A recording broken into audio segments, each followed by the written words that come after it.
Now is precisely 8 minutes past 7 p.m. in the land of Biafra.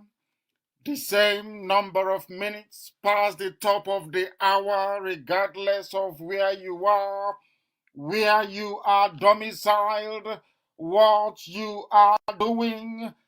We are here to propagate the gospel of the living God in heaven. We are here to spread the gospel of redemption, the gospel of hope, the gospel of freedom, the gospel of restoration, the gospel of truth, the gospel of enlightenment, the gospel of education, this very gospel that will lead us into that very promised land that the Almighty God in heaven promised us in times of old, which we must make manifest in this very time, because the time has come for Biafra. There is no other period in our existence more suited to the salvation of a people who are in danger of becoming extinct than now. That is the duty of IPOB, that is the job we are doing, and that is what we must continue to do until Biafra is restored in our time. I say good morning, good afternoon, good evening, and good night to each and every one of you, regardless of where you are domiciled, what you are doing, what you are encountering. This very coronavirus, this very modern plague of our time, my prayer now and always shall be that you protect, guide, and shield each and every one of you, regardless, I say, regardless of where you are listening from. Our hearts go out to those who have lost loved ones in this very pandemic, more especially, of course, not directly related to what is happening, but the family of Bienu, our own very principal officer of state, Mazi Nnamdi that lost his very precious mother. We also remember our Africa rep, our continental rep, Mazi George Onibe. These are servants of the Most High, doing wonderful work, but are in a very difficult situation at the moment, because before we come on air, I understand that George Onibe's younger brother also passed in India.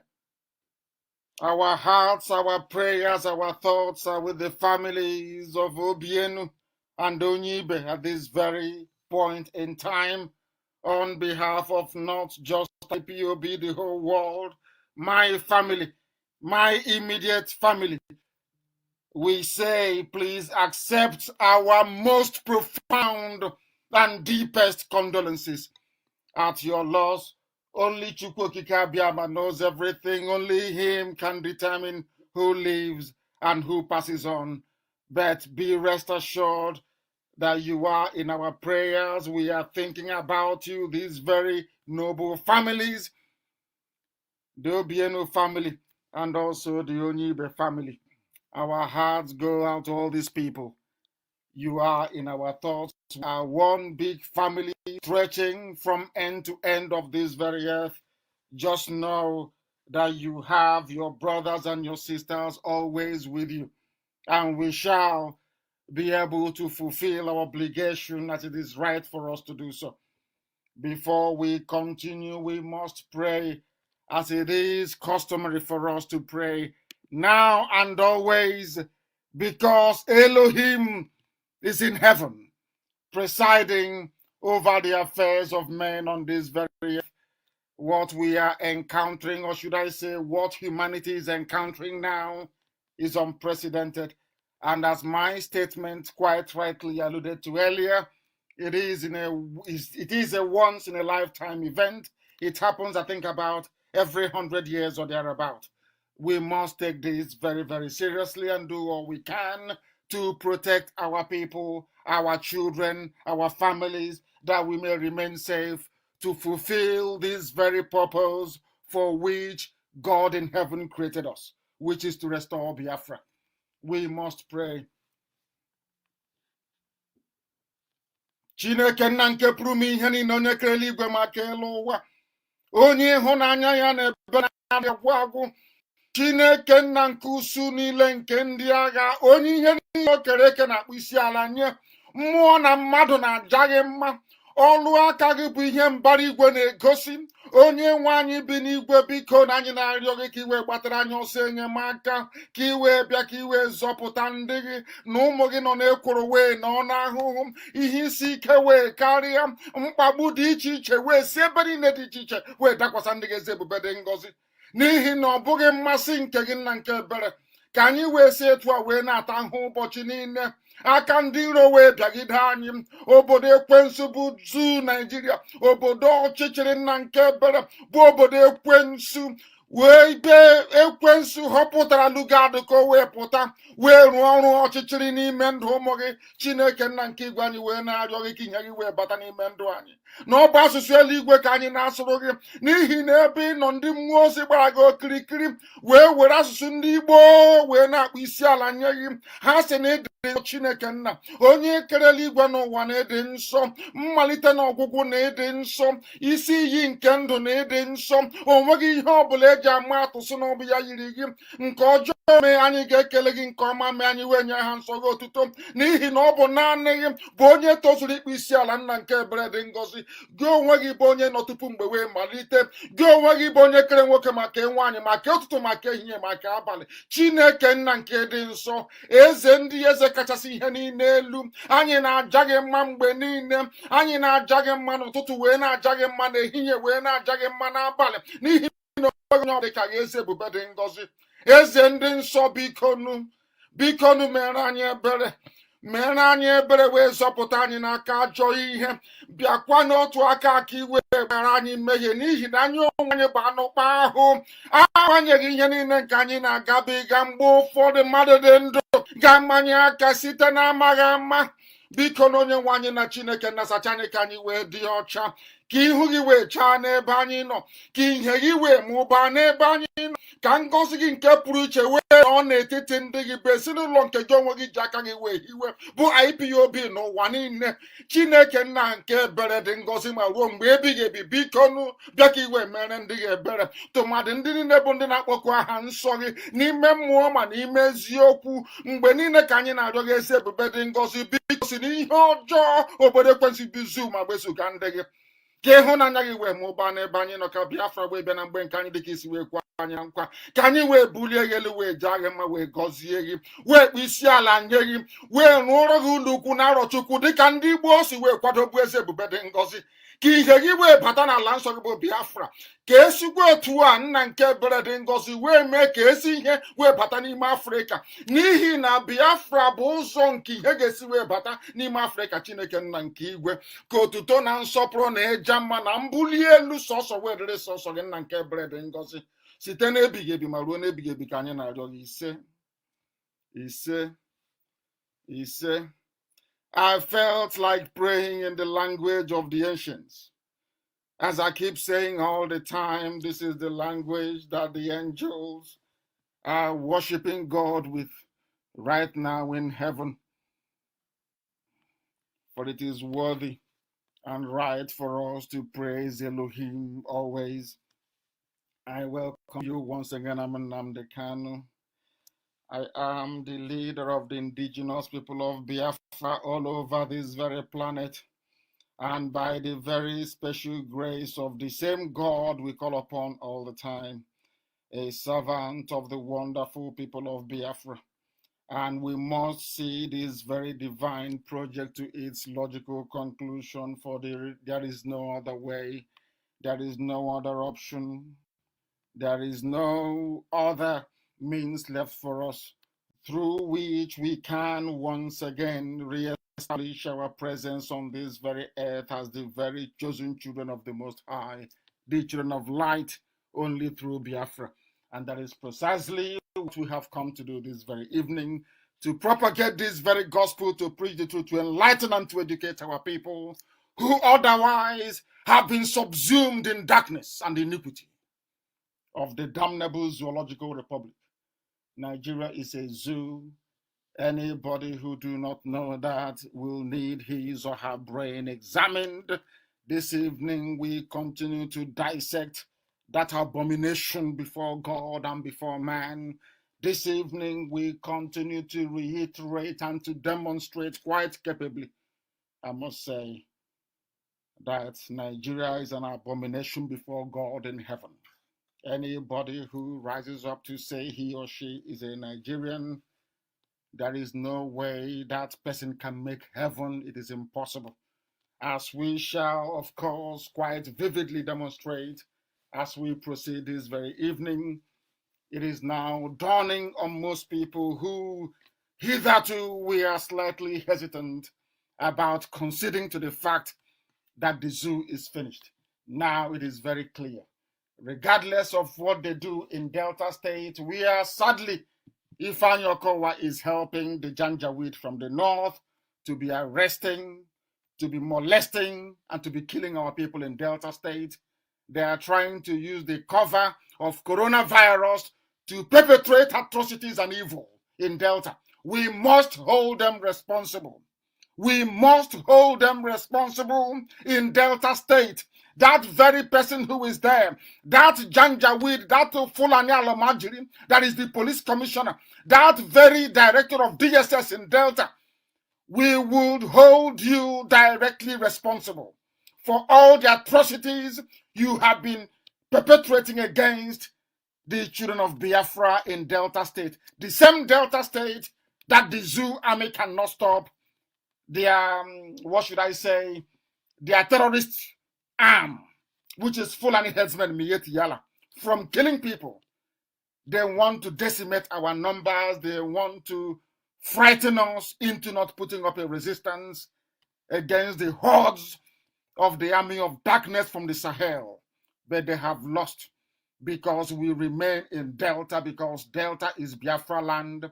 We are going to hold each and every one of you responsible. We will hold each and every, all those involved in the persecution of Biafrans in Delta. Do not think that because the world is battling coronavirus, that somehow they are no longer going to pay attention to all your human rights abuses, especially against we Biafrans. We are documenting very meticulously every act of impunity that the world may know and hold you to account at the appropriate time. We will not let go. We are not like any other set of people that you have ever seen. I am not like any other that may have come before me.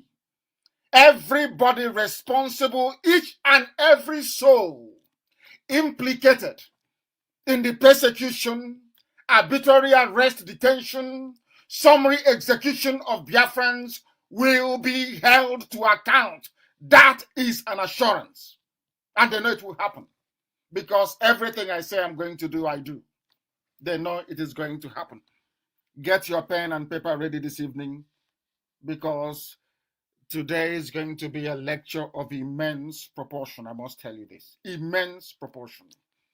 We are live, not just on my page on Facebook, which is the official Mazi Nnamdi Kanu. For your information, there are many fake Facebook accounts, many fake ones that the Nigerian government deliberately created to divert traffic and attention away from this very truth that we preach on a regular and consistent basis. We have identified those fake pages, and I want them to be published this evening that the world may know what the zoo is up to. This is what they do all the time. They have come into IPOB through the back door, some of them, pretending they are one of us, selling forms and ID card, when they know for sure that we do not have or entertain the use of forms in IPOB. There is no form in IPOB. They know we are about to launch our security outfit, and they're going back and publishing, distributing and selling forms bearing BSS. But that is false. If you have wasted your money purchasing any form with BSS on it, you have been conned. by the zoo government. The Nigerian government is busy collecting your names. I have warned you repeatedly, never ever put your name down on any piece of paper, on any form. Some of you will not listen. You won't listen. When they print those forms, they know how desperately we want Biafra. They know how we yearn for Biafra. That is why they keep tricking us all the time to give them our details. When they come in the night to arrest, to abduct you, nobody would know. Nobody would know. They are intensifying their persecution of Biafrans, IPOB family members in Delta, with the help of Delta State Governor, who incidentally is an Igbo man, Ifeanyi Okowa, that's his name. Joining Fulani people to be killing his own people, defending Delta State. Defending Delta State, a governor in our land. They go to Mali, they go to all parts of the Sahel to dredge up the very worst of the Fulani Janjaweed Brigade. Bring them down to our land to rape our mothers, to abduct our daughters, to kill our fathers, to decimate and to render us homeless. Destroy our means of livelihood. The only people that have risen up to fight these people is IPOB. To resist them is IPOB. We are the ones resisting them. And what are these corrupt governors doing? Because they have promised all of them vice presidency come 2099 or 2023. They have promised Wike vice president. They have promised Okowa vice president. They have promised Dave Umahi vice president. They have promised Okezikpa as a vice president. The same vice presidency they have offered up to 6 of them. And in return, they are helping Fulani to persecute the same people that the zoo government, have been killing on a daily basis. I keep saying it all the time, but of course, some of you fail to listen. Only the Fulani have 5 terrorist groups. 5! You never hear about any northern governor persecuting Boko Haram. You never hear of any northern governor persecuting ISIS in West Africa, not minding that it was Buhari when he was alive and the caliphate, including the Sultan of Sokoto, that formed Boko Haram. Everybody knows that. They have never gone after them. When Ihejirika tried to go after Boko Haram, they removed him. Jonathan foolishly removed him. Now they have come into our land. Do you know there are places in Ebonyi State we can no longer go into? There are places in Ebonyi that we can no longer go into inside Ebonyi. These are Fulani settlements in Ebonyi State. They are coming. As usual, we have gone blind and deaf until it is too late. Until it is too late. Look at what Ifeanyi Okowa is doing in Delta. Somebody must remind Ifeanyi Okowa that Oju Zokalo served the zoo called Nigeria Today. He's in Kuje. Somebody must remind Ifeanyi Okowa in Delta State that Adaka Boro served Nigeria. Nigeria killed him. Somebody must remind Ifeanyi Okowa in Delta State that Kensra, we were served the North, served Fulani against his own people. They killed him. Somebody must also tell this very man called Ifeanyi Okowa that history will not be kind to him, nor his family. This persecution going on in Delta State must come to an end. They abducted IPOB coordinator in Delta State, Chukwuma. They abducted him. He must be released. I understand they have killed about 4 people already. They go to your workshop, they go to your office, and they abduct you. DSS and the police. DSS and the police. The same way they went to the business premises of John Chukwuma, our Delta, John Chukwuma is his name, and abducted him and whisked him away. They think that because the world is focused on coronavirus, somehow we will not remember to mention it. But we are letting the world know. I am letting Ifeanyi Okowa know that you're holding Mazi John Chukwuma. He is a Delta indigen. He is a Biafran. His name is John Chukwuma. He's Igbo. He is in Delta. You are holding him and you must release him. This is about the third time you've arrested him. Each time you people run out of money, you look for IPOB family members to arrest so you can make money through bail and all the rest of it. You share it into three. The prosecutor will get 1/3, the judge in the case will get 1/3, and the police and DSS will pocket the other. You people are making money with the lives of your own people. Ifeanyi Okowa, you are the governor of Delta State. You are the one lamenting and complaining that Fulani terrorists are in your state, killing, maiming, and raping our mothers in that very state. IPOB is doing all it can to stop them. Because we are checkmating them successfully. That was why you connived. You connived with the Fulani police commission. And I ask you, when are you people going to stop this, your stupidity, unmitigated disaster you're bringing upon yourselves because of the advancement of your career? Nnamdi Azikiwe, as I shall prove later in this very program, did the same nonsense. He saw the light. He decided to go back into darkness. Look at where we are today. Is anyone happy? Why is it that the same template that you people, Ifeanyi Okowa, the same template you have followed over and over and over again and never yielded any tangible result is exactly the same thing you're replicating right now as a governor? You think that the Fulanis will love you, people that drive cattle from place to place, very primitive people with no developmental or civilized outlook to their life. You seriously think that by persecuting your own people, that they're going to love you and make you vice president? The same vice president they have promised Wike that he will be the running mate to Dambuwa. We know all this nonsense. We know all these things. This is the thing about us. We are never consistent. I said it from the beginning of this very movement. We lack discipline and application. Discipline and application.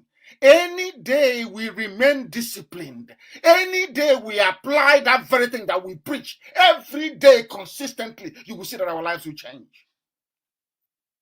People come out in the open and they say things so that the public will love them. They go behind the back and do something completely different and the opposite of that. People are all of these governors, they understand the mess we are in as a people. They know it. The Yorubas have realized, they have come together, not minding the terrorist attack that happened last week, which I will also delve into in a short while. But I want to deal with this issue of Ifeanyi Okowa and what's happening in Delta State. The Nigerian police are perambulating, patrolling, arresting young men in Delta and killing them. They arrest and they kill. Now the world will not see it.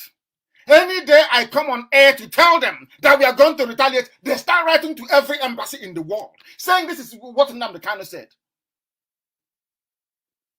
Now they are abducting people and killing them. Nobody's talking. They've all gone mute. Now that Fulani people are making Mieti Allah with their terrorist squads are in our land, killing and maiming. All you do is you come to the things are bad. Something must be done about Nigeria. But the people defending you, which is IPOB, inside Delta State itself, the same way we fought in Anambra, the same way we fought in Ebonyi, and still fighting in Ebonyi till tomorrow morning. What you did was to organize with the people that are persecuting your people, with the masters of the terrorists, to come and arrest and kill your own brothers in Delta State. And you say you're a politician. This nonsense you're doing, Ifeanyi Okowa, those before you tried it. And they came out abject failure, all of them. Jim Wobodo served enough. Zeke brought him up, he served enough after he left as the governor of Anambra State. They took his Savannah Bank. Some of you don't learn. You don't know anything because you're incapable of reasoning. You are also foolish. I don't know why, because you occupy a government house. Somehow you think they will love you. If you betray your people, they will love you. You are mad. They go behind your back, all of you, and they'll be laughing at all of you. Some of you think you're smart. As a governor, you sit in governor's lodge for 8 years, stealing, accumulating funds for yourself and your family.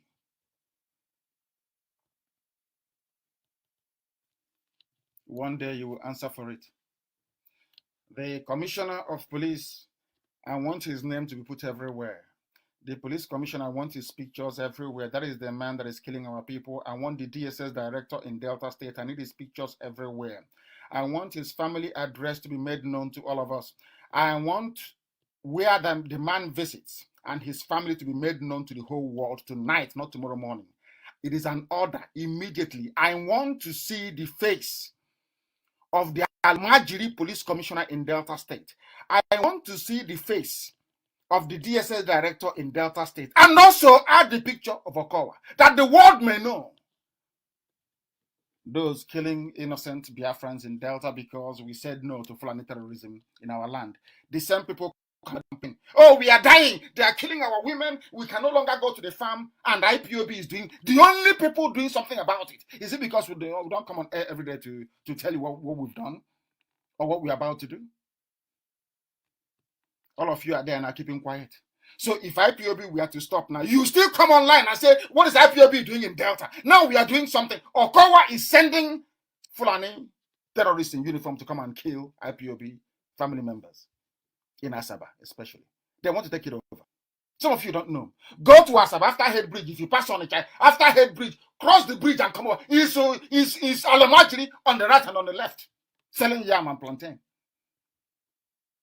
Some of you are so blind you cannot see until what happened to you in Lagos happens. Then your eyes, even what happened to you, I'm not even sure you've learned anything from it. Some of that say a pipeline explosion. It was a coordinated terrorist attack with multiple bombs.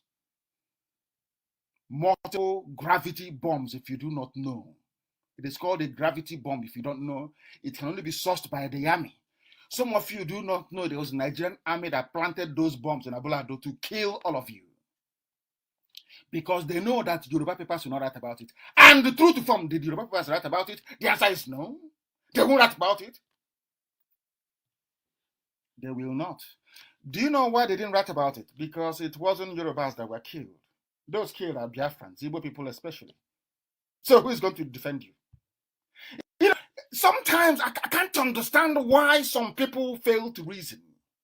I don't know why they fail to reason. They are burning you. Everywhere is on fire. Every market is on fire. All over the zoo called Nigeria. The markets that you own. Yet you don't want to reason.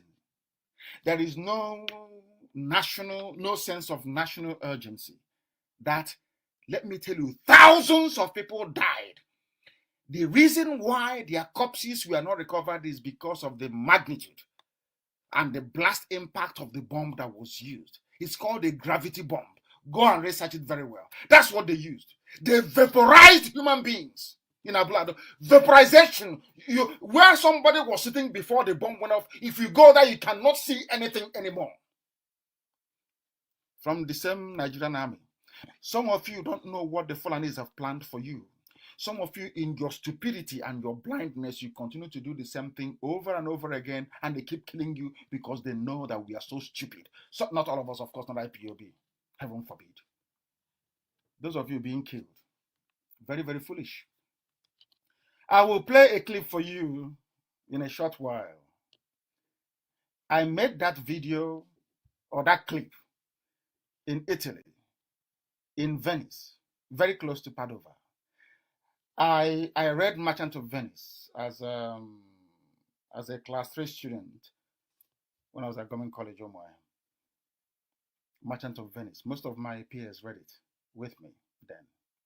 It was a compulsory course, literature in English literature. I went to the house. I don't know that the book was actually modeled on a real life figure. I went to the man's house, Shylock, in Venice, a very wealthy man. Do you know the funniest thing? He was Jewish, a Jewish man, very wealthy. And he lost everything. I made that very clip, and I'll play it for you in a very short while. And I said it, I made this clip in the year 2013, or something, either 2012 or 2013, I can't remember anymore. I was touring Europe. I went to Italy. I was hosted very well by Michael Iranya, a very good man. IPOB national coordinator then. He didn't want me to leave Italy, but I stayed with them for nearly 2 weeks in Italy. touring everywhere and preaching this very gospel. They took me to that very place. Unbelievable. I said that all of you building your houses in Lagos, in Kanu, and in Kaduna, and in Abuja, that you're all very. I said it in that. I'll play it in a short while. And today it's exactly what I said many years ago, 2013 or 2012. I can't be quite specific. I don't know. It's been a long time ago. The same thing as is happening now. Everything I have told you always come to pass. That is how you know people that are operating under the mandate of heaven and those who are operating under the mandate of a native doctor somewhere in a remote forest in West Africa. That's how you know. Everything I say, I said everything. I'll play for you in a short while. But we are bringing to the knowledge of the world what Ifeanyi Okowa, the governor of Delta State, is doing with his terrorist friends, Alamajiri, the Janjaweed, who are in police and in DSS. They have come to take over our land. We are under pressure on 4 fronts. In case you don't know, all what I call the old border towns are in serious danger of collapsing to Fulani hegemony. Ebonyi is under pressure. Anambra is constantly under pressure. Enugu is under pressure. And so is Delta. And do you know why they're all under pressure? All these states I have mentioned, they have Miyetti Allah as part of the government. I know some of you are shocked, but it's true. The same Miyetti Allah responsible for killing us in Nimbo, Ozo 1, everything that is happening in Izi, everything that is now happening in Delta, what happened in Anambra West, everything. The same people that come, destroy crops in the farm, rape our mothers, kill us, the same people, your so-called governors, assimilated them into their governance structure. Sometimes they say truth is stranger than fiction. This is what is happening in our land right now as I preach this very gospel to you this evening. They have gone to Lagos in a place called Abulado. They have killed our people. Look at the level of devastation that they wrought on our people. Some people can no longer mourn because you don't know who died and who survived. A lot of the people basically vanished. It's called vaporization. They were vaporized because this is a very powerful bomb. 4 bombs. 4 gravity bombs. 4. They go and they say, give us military weapons. We want to fight Boko Haram. The same Nigerian army is planting all these weapons in predominantly Biafran areas to depopulate, to kill, and to take over our land, our properties, and our businesses. That's what is happening. As it's happened to the Jews, as I told you in 2013. So it's happening to us today. And why is it happening? Because some of you do not. That these people, these bastards born by Fulani fathers during and after the war, is them. Born of wayward mothers, is them. Look at the way we are being killed. Look at how we are being slaughtered all over the place. Even our own land is under pressure. Only IPOB is holding the fort. Without IPOB, by now, there will be no Biafra. No Southeast, no South-South. All the nonsense you're talking will be gone. You will become another Ilorin. Look at the way that the people, the Yoruba Muslims from Ilorin, they are the worst breed of Yoruba people. The worst, the very worst. I tell you the truth. I don't mince words. I speak the truth. Go and research, the Akintolas of this world. Go and do your research. Go back to history. You will confirm that whatever I'm telling you is the truth. The whole truth and nothing but the truth. Complete truth. I'm not diluting anything. What they have succeeded in doing is making some of you to reason like Yorubas in Ilorin. That's what they have done. The more they conquer you, the more you love them. The more they conquer you, the more you love them. That is the level of stupidity in some of us, especially those in Lagos, in Abuja, and in Kaduna, and in Kanu. It's happened. I warned you, and worse, write it down. The worse is coming. They use what they call shock inoculation. That is what the British advised the Fulanis to use, and that's what they're using, and it's working perfectly for them. Once they commit a heinous crime, an abominable crime, the outrage and the revulsion will be so high. You know what they do? They now reduce their hand a little bit, and their subsequent atrocities won't be as dreadful in magnitude as the first one. So you will say, oh, at least it wasn't as bad as the first one. And they take your lives over. That is what is happening. That is what is happening. Our intelligence is correct. Everything we tell you is correct. Everything I sit here to preach, wherever I am in the world, anything I tell you comes to pass. Exactly like that. Let us not waste time and go to that same clip I made many years ago. Please, Amaka, I want it posted everywhere. The clip I made many years ago about what is happening to you today in Lagos. I'm not from back. I don't go to and meet Fulani people at night. They give me money. I talk rubbish. I come and say, oh, it's a prophecy. Rubbish. I have evidence. I don't believe in what I said. I said no. You will see it with the two eyes.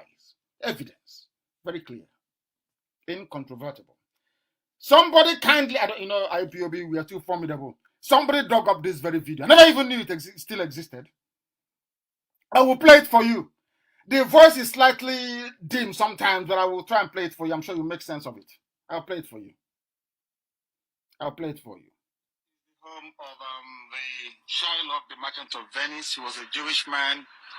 This is an object lesson to the Igbo fools and idiots who are building their palaces in Kanu, in Maiduguri, in Lagos, in Abuja, that this building here was built by a Hebrew, a Jewish man, Shylock, of the Shakespeare fame, Merchant of Venice. This is his home. We are here in Padova. I'm Nnamdi Kanu, of course, and these are our people that brought me to this place. We came, Radio Biafra is in, we are here in Italy, touring Italy, and over there, all the houses you can see, we are built by Jews. Here, if you go there today, you will see no Jewish person there. It's all been taken from them. This is the home of the man that there was so much jealousy against this man in Europe that they decided to write. Shakespeare himself wrote The Merchant of Venice. If you look here, that is the canal. Right across where the cyclist is going is the canal that used to bring in his wares, his merchandise, all the way from the city of Venice, that is just down the road from there. So what we're going to do is to attempt to go in. We are going to remind our people that it's necessary for our people to be prudent with their sense. I recorded this many years ago, 2012 or 2013. Somebody should please correct me. I want our people to be prudent. You know what they said is hate speech. He doesn't know what he's saying. He wants to divide Nigeria. Go and say that to the children that will not get a befitting burial. My parents died, and at least I buried them. I was able to mourn them and bury them. There are people that died in Abuladu that nobody even knows if they were there when the bombs went off or not. They cannot be seen. They've been literally wiped. Ask yourself, how many bodies were recovered from those homes and those schools? Ask yourself this question. To tell you the power of the bomb that they detonated at that very place. How many bodies were recovered? You can see people crying and saying, Chinedu was there. I saw Chinedu and the mother and the father, they were there. But nobody can see them again. But vaporization. Because the blast was so huge that it tore the flesh into pieces and scattered it everywhere. Blown away to thy kingdom come. I warned them. I warned them. I warned them in 2012, 2013. I've been warning them. This is going to happen. I am very precise. I tell you what is going. I will tell you exactly what is going to happen. I don't believe in using, general language, or generalizing my my predictions. I tell you what is going to happen with every clarity and certainty. I tell you what is going to befall you. The same way that I say to people of Delta States today, if you allow Okowa to continue the persecution of IPOB, I will give the order for IPOB not to defend Delta State anymore, and I give you only 6 months and Delta State will fall into the hands of the Almajiri. It doesn't matter who you, if you like, you try me. I am telling you, if Okowa does not stop his cooperation with Miyetti Allah and the Fulani terrorists in uniform in the state, I will give the order that IPOB should stop defending Delta, and Delta will fall within 6 months. And then you turn around and say, oh, but IPOB was there. You've been saying you protect us. But now that a so-called Igbo man, Ifeanyi Okowa, is there, bringing his friends, all these perpetrators of iniquity, into Delta, you won't say anything. The same way that I warned you. I warned you many, many years ago that your lives, all of you building and constructing in Lagos, that you are foolish. I did not just say it that you are foolish. I said they will take it from you. And you know what they have done? The army have said, army and Nigerian army and Nigerian government, including the Ilorin, the Yoruba Muslim man in, I think he's the governor of Lagos State. You know what they said? After they killed people, slaughtered children, you know what they said? Federal government of Nigeria is now acquiring Abulado as a federal government property. Can you believe that? The same thing that I told you will happen in 2013. The same thing I told you would happen to you in 2013 is now happening before your eyes. So you can see it. I have the video to prove it. I have the video. I was actually looking a lot more handsome then, and my beard wasn't very gray, and my hair wasn't receding as fast as it. You know, too much stress. I'm trying to, thinking of Biafra every blessed day is a very stressful thing to do, honestly speaking. Thinking of ways to make sure that Biafra is restored as quickly as possible. I was relatively young compared to now. Go and look at it. I have the video. It's not somebody saying, oh, I said it. No, I have the video to prove it. I told you it was going to happen. And it has happened. Has it not happened? It has happened. Now, let me also let the world understand what is happening in this same place. And I can put that very video on my wall. And everywhere. I want it everywhere. There are 2 videos showing you the level of devastation. The level of devastation to tell you that Fulani terrorists are heartless. Them in the army, the police, the DSS, they are all the same terror gang. The same. And let me warn Yorubas.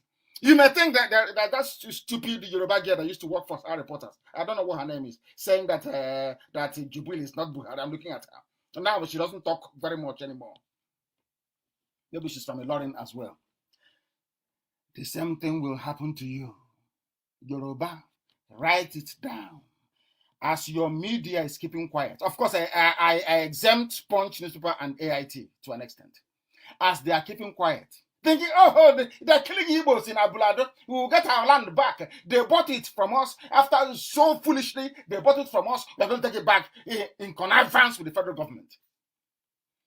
Awolowo connived with Gowon. Yoruba, what did you achieve? After all the conniving, Awolowo was the only civilian vice president to a military head of state in the history of Africa.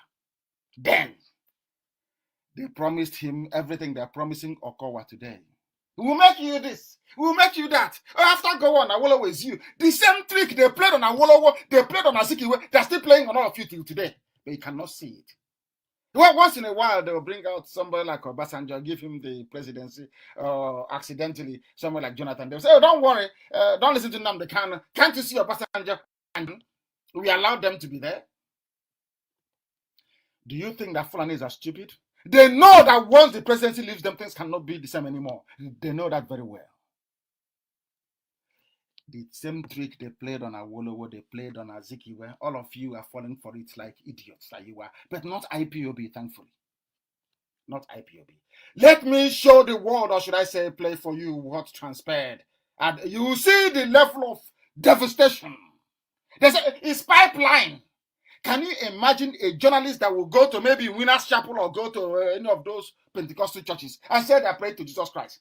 And you come out and you see the truth and you cannot write the truth. You says, which pipeline can cause such devastation? Which pipeline?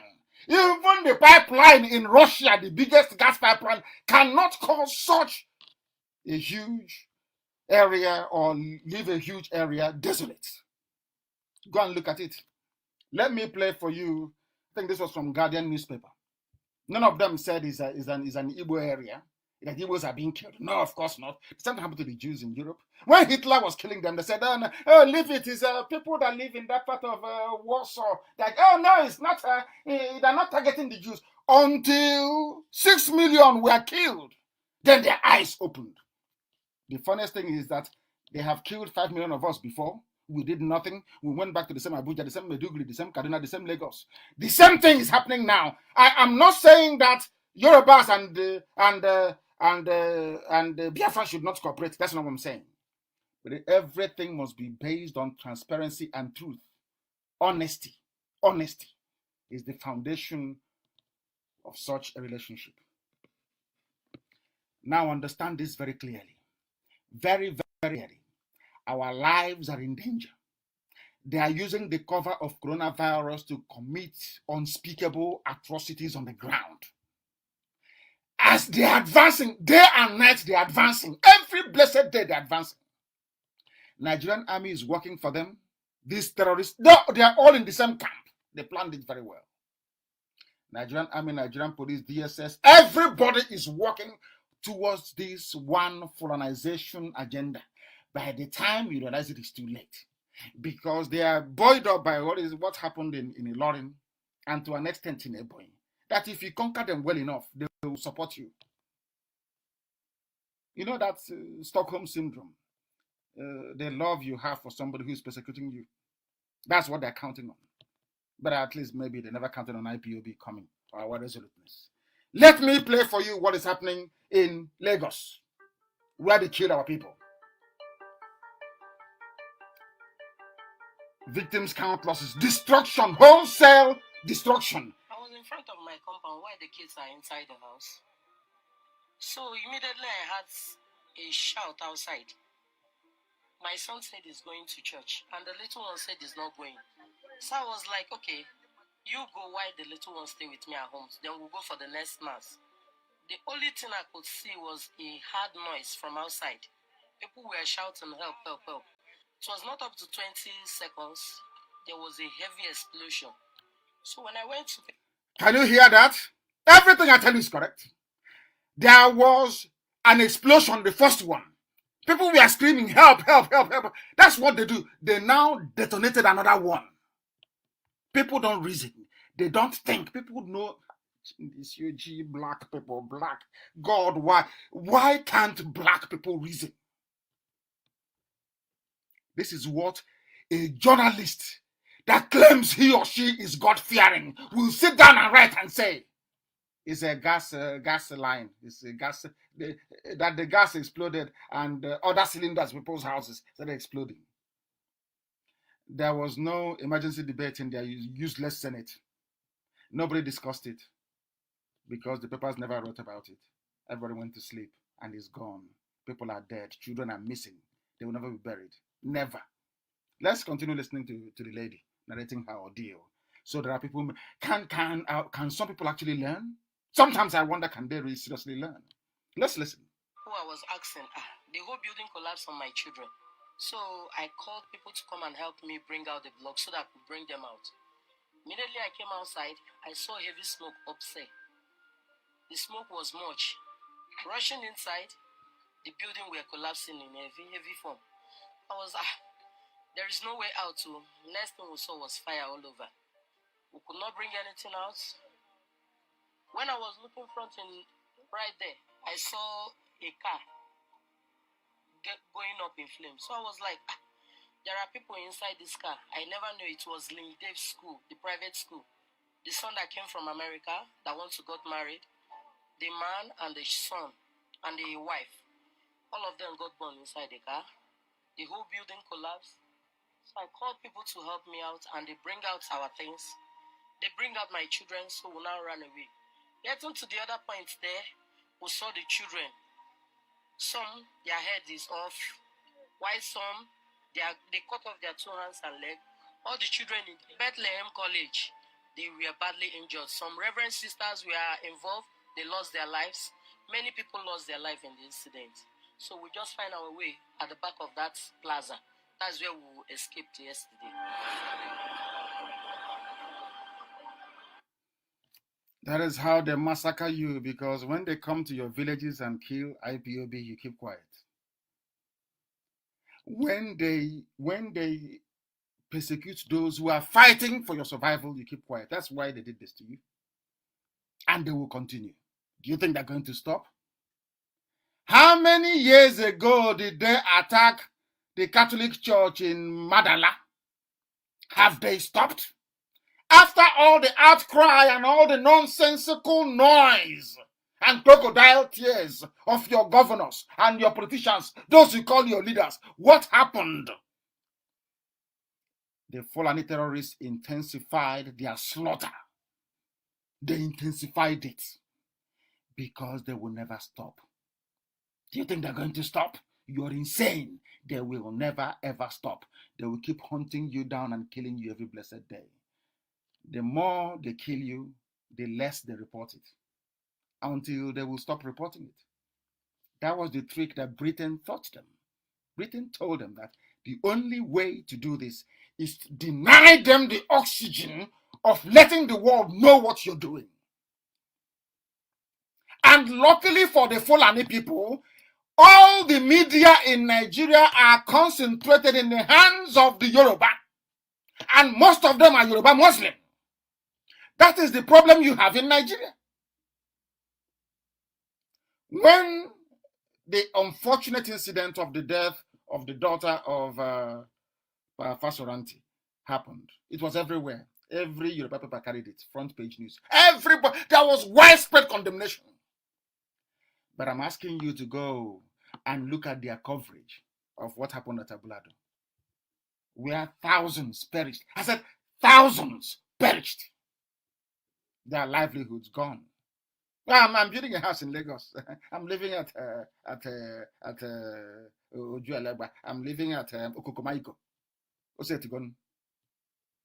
More is coming. More is coming.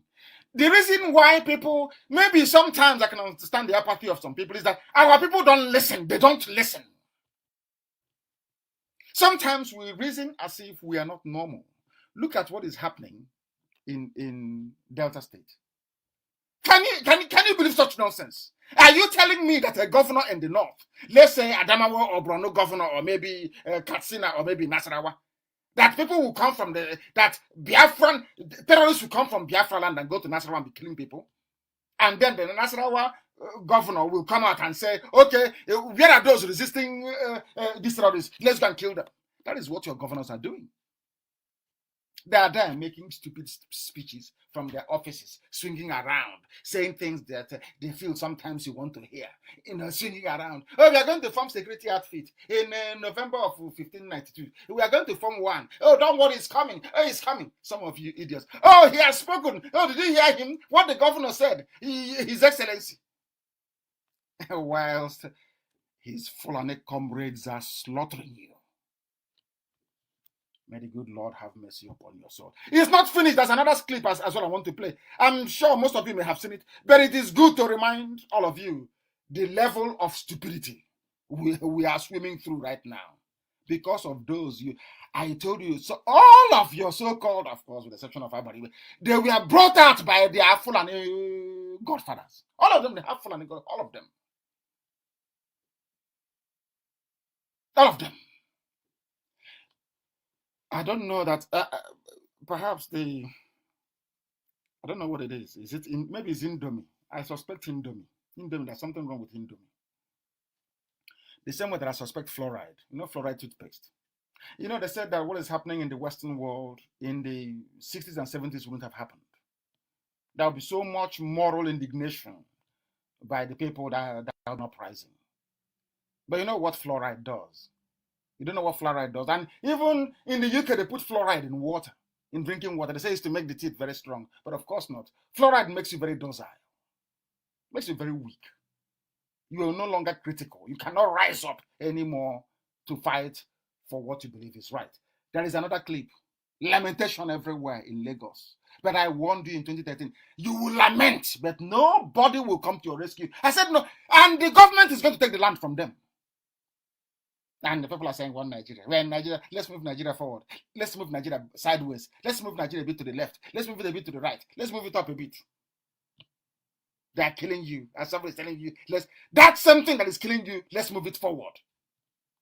Somebody, unbelievable. Let's play another one so the world can hear and know that our position is always vindicated. You know, they said that history will always vindicate the just. When I was saying this thing in 2013, I'm sure some people thought I was a madman, that I would never be vindicated. But today I have roundly vindicated. Roundly. Anybody doubting anything I say is a lunatic. If you doubt anything I say, anybody, forget about Upper Benue Congress, forget about those idiots. Anything I tell you, ask them, has anybody been so accurate with their prediction before? In the whole of Africa, if you show me anybody whose predictions are as accurate and verifiable as mine, I will stop what I'm doing. I will stop it. Show me there is no human being alive that hasn't been born. Everything I tell you is true. Everything I open my mouth and I say is correct because heaven directs me on what to say. Heaven will tell me, and I will tell you it will come to pass in front of your eyes, not behind you. You will see it happening. If there is anybody who is as accurate as I have been with my predictions, bring out the person. I will stop. I will resign as IPOB leader. No human being. The whole world, no human being. There is no single soul, no human being in Africa, in the zoo called Nigeria, anywhere can match the degree of accuracy of our prediction. No human being can. What I told you, I exactly what I told you in 2013 is now happening. Let's listen here. Pure attack on Igbos is saying. Yes. I'm doing the first sample, and another one is coming. I'm telling an average Igbo man, open your eyes, advise your if you keep on waiting, the next one might be deadly more than this. They might be telling you that it's earthquake. Yes. Because they know how to camouflage. Only God knows that Nigeria is not one. Being a Nigeria is a problem. Let's not sit and talk. But we should start that off from myself. I'm going to advise our people. Stop investing in West. Finish. Stop investing in North. I can invest in South, in Sunday and attack me. Okay, then we cannot fight. But here, look at the damages. Cops are still inside there. Go and check. Look at government doing anything. Cops are still inside the building. Go back. Did you hear what he said? He said he's now advising himself. No more building in Lagos, in the west or in the north. I told our people that Jews tried the same nonsense you're doing. Biafrans, Igbos especially, Jews did the same rubbish. You see, all this nonsense. Oh, Prime Minister. Oh, we are going to be the Premier of Austria. We are going to be the Prime Minister of Norway. The same nonsense you're doing, it didn't start today. You know, history has a very funny way of repeating itself. I remember when Wise Man founded the Zionist movement, traveled to Austria and spoke to a very prominent Jewish man. He said to him, I am the Prime Minister of Austria now. Our people are climbing. The same rubbish you hear from these morons all over the zoo. The man lost his life in Auschwitz along with his family. He was gassed to death. We are hated the same way the Jews are hated for no reason. We are blessed because of the blessing God gave to us. That is why they hate us. Some of you claim I'm a Christian, I'm a this, I'm a that. You don't read the scriptures. You don't read. The reason why his brothers hated him, Joseph, was because his father loved him. That is the only reason for the hatred. The reason why some people say, oh, Nnamdi Kanu did this, Nnamdi can stop him, is because they know that I love Biafrans and they love me. That's all. That's because I don't know who they are. Once you're loved by a superior power, those around you will hate you. Even in families, it happens. Once your mommy's favorite or daddy's favorite, that's the way people look at you. That's the way it is. We are the favorite of God. We have messed up, that is true. We are useless sometimes, that is true. But we remain his favorites. That is why they will always hate us. There is no place like home. No place in the world. Today, are they killing Jews anymore? Do you kill Israelis anymore? I'm asking you. If you kill Israelis somewhere, Mossad will go the next day and kill your entire family. So you will stop. But now they're killing us. The same thing I said in 2013 is what a trader is now saying in Lagos. That there are corpses in the house. Oh, Zunde Mado. Dead bodies, they cannot move them. And instead of the zoo government that they claim that they are serving to come and be sympathetic to them, what Nigeria said was, we will take over this land from you. I don't mind that you're grieving or you're burying people or you can't even find them, but we are going to take the land. And nobody commented. That useless station called Channels, nobody. Some people are evil. Some people are evil. I said this. God looked at the heart of a black man and said, no, these people, there's something wrong with them. Instead, he blessed other people, Caucasians, the Anatolians, the Asians. So there's something wrong with them. Their heart is as black as charcoal. I ask myself, is there any reason why Yoruba papers will not carry the truth about what happened in Ablado? Why won't they write the truth? People are dying. They said there are children still inside the some of the buildings, dead bodies still there. And what the government wants is let us go and take over the land from them.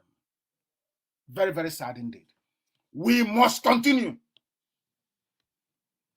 All the leaders you have in Biafra land, by which I mean Southeast and South-South, because some newspapers are very good at misquoting me, I issued a statement on coronavirus earlier this evening.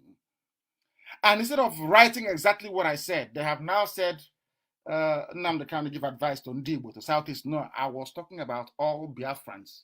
Idoma, Igede, Efiki, Bibio, Izon, our people in Ebanke, Urobo, Isoko, Ishekiri. These are the people I'm talking about, not just, I didn't say Igbo, but they keep twisting it. Something is wrong. They keep twisting. They must twist it. Have you ever heard about Fulani shouting Fulani, Fulani before? Why can't people learn? What is wrong with your brain? The Fulani speak Hausa language, they don't complain. They don't complain. They're in charge of everywhere. They don't complain. You have Hausa, you have Nupe, you have Kanuri, you have Bama, you have Wagi, you have all people in the north under one Fulani hegemony. How can Fulani come out and say, oh, we are fighting for Fulani? They are fighting for the whole north because all their interests are linked. Why is it in the south we fall for this nonsense over and over again, this dichotomy? That was what finished us in the south. That was what finished the east. Once they cut you out and say, you are south-south, you are south-south-south, you are south-south-south-south, and God knows what else, they can come in, they can kill you. If you want to participate, if you want to join the people to repel the invaders, they say, no, but you're not part of us. You are from Southeast. The statement I made was for all Biafrans all over the world. All Biafrans. All IPOB all over the world. Excuse me. All IPOB all over the world. I don't know why we never learn. I don't know when we are going to learn. The international community must hold Nigerian government to account for the genocide going on in Delta State and across the entire South, but the East especially. They have refused. The so-called government, they are interested in their families and what they can get from governance, not what they can do for you. It is only IPOB that can save you. No order. No order. I keep saying no order. Our message to these terrorists and their sponsors remains the same. That we shall continue to resist them, as we are doing in Delta State. Any day, if I will give Delta people, our traditional rulers and our elders in Delta, the opinion leaders in Delta, to give Okowa 14 days to apologize to IPOB publicly. If he doesn't do it, I will withdraw IPOB volunteer command from Delta, and you see what Fulani will do to you in Delta State. Then your eyes will clear. Remember that everything I've said to you before has come to pass. Remember that very well. Not tomorrow you'll be shouting, oh, but where is IPOB? Nothing is happening. They're not doing anything. I am warning you now. Okowa must apologize. He must apologize for what he is doing. The zoo is bad. I have left because what I'm going to do is there was something that I came across. Nnamdi Kanu said. I've read it over 100 times. I couldn't believe it. Over 100 times. I've seen it, but I can't believe it. But I'm going to read it for you tonight so you will understand what is happening. Somebody called Okon said there is no compulsion to remain united without restructuring. He is an elder statesman. He's a former senator. Aniyetie Okon. He served in the Senate between 1999 and 2003.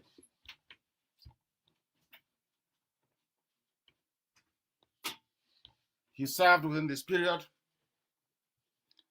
and very sadly, he was the publicity secretary for PDP for a while. He spoke on the state of the zoo called Nigeria. He is from what they call South-South. The people that go on created and said, you are rivers and you're cross river, you are South-South. You are not related to the Igbos, you have nothing to do with them. And some of them foolishly, I say it all, foolishly and hopelessly agreed. After the war, they gave houses belonging to Igbo people in Iguacha that they call Port Harcourt to some Ikwere families. But there was no abandoned property in the north. The reason why they did it was to divide us even more. So that the man, in order to keep a property that is not his, will say, oh, I'm not Igbo. Do you understand the trick? It's a very simple game. It's divide and rule. It's very neat and very simple. Just like when the white man came, he will go to a village and he will pick somebody and say, you're the warrant chief of this village. Forgetting all the traditional precedent and how traditional rulers are appointed. That's what happened. They will come and they will say to you, oh, I'm not Igbo. The reason why an Ikwere man will be not Igbo is because the property he's living in does not belong to him. Because if he says he's Igbo, that means that it's an abomination to take over your brother's landed property. It's an abomination in Igbo culture. In order to justify that the money that you went to school with, you were trained with money gotten from a stolen property, you say, oh, we are from Benin. You know, if you come from Benin, there will be no, you won't have conscience. That's why all that nonsense. We are from Akaraka in Benin. All that but crazy Igbo land. We know the history. If they want, we teach them the history. We are all one people. And of course, as soon as Biafra comes, we will be able to do things differently. We will be able to do things properly the way it ought to be. We will be able to do things differently. We will be able to do things the way it should be done. The way it should be done. I have been sent something today, right now, that it is finally open that Jubril is not Buhari. We'll get to that later. I have a section of that coming up. They have now admitted it, that Jubril is not Buhari. You know, I'm never wrong. I am not wrong. Some people will say, oh, but he should be a bit modest and admit that he's wrong. So I am not wrong. Before I come on air, I pray. I pray 7 times every day. Are you aware of that? 7 times a day. I pray 7 times a day. I am under divine mandate.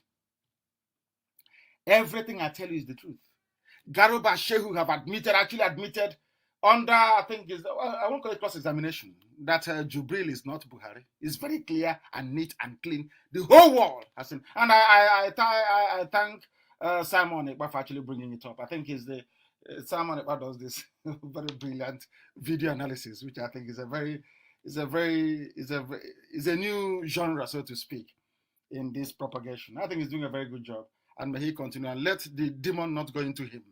He should remain focused, applied, and disciplined. You know, our problem is lack of application and discipline. Once you're disciplined and you apply yourself dutifully and diligently, the end result is always assured, is victory.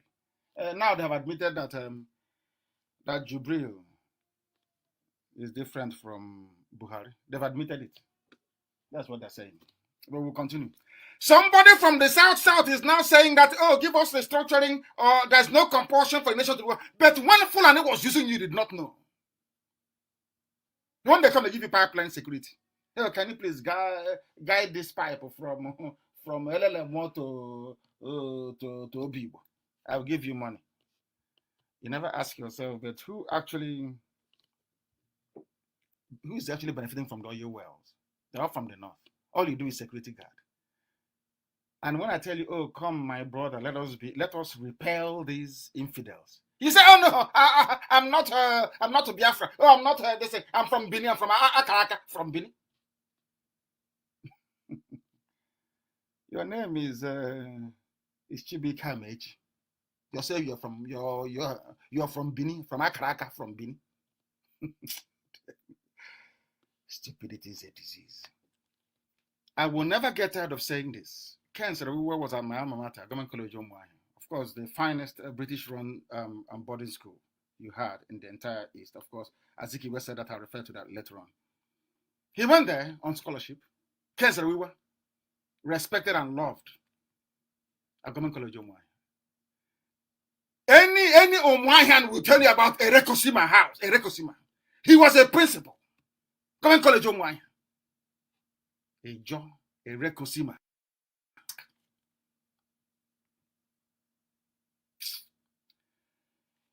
Oh, dear me. These people just came into us and divided us so much. They want to bring that nonsense before. Oh, I'm Anambra and your emo.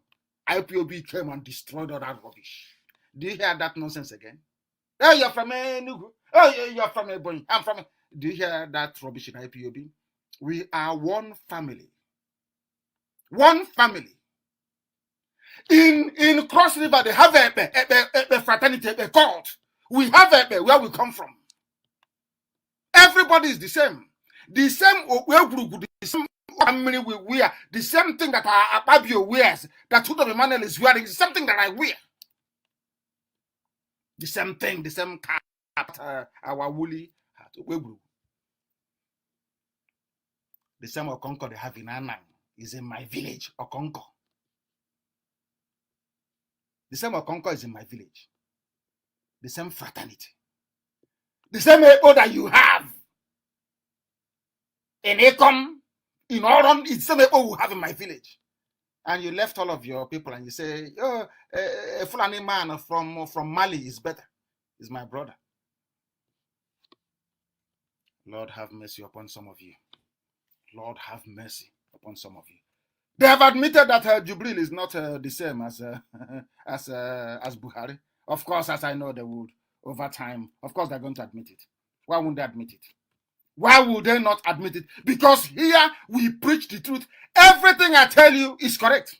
They are borrowing money. They have left out of it. They are bombing you, killing you in Lagos. The money from the so-called Nigeria you're not getting.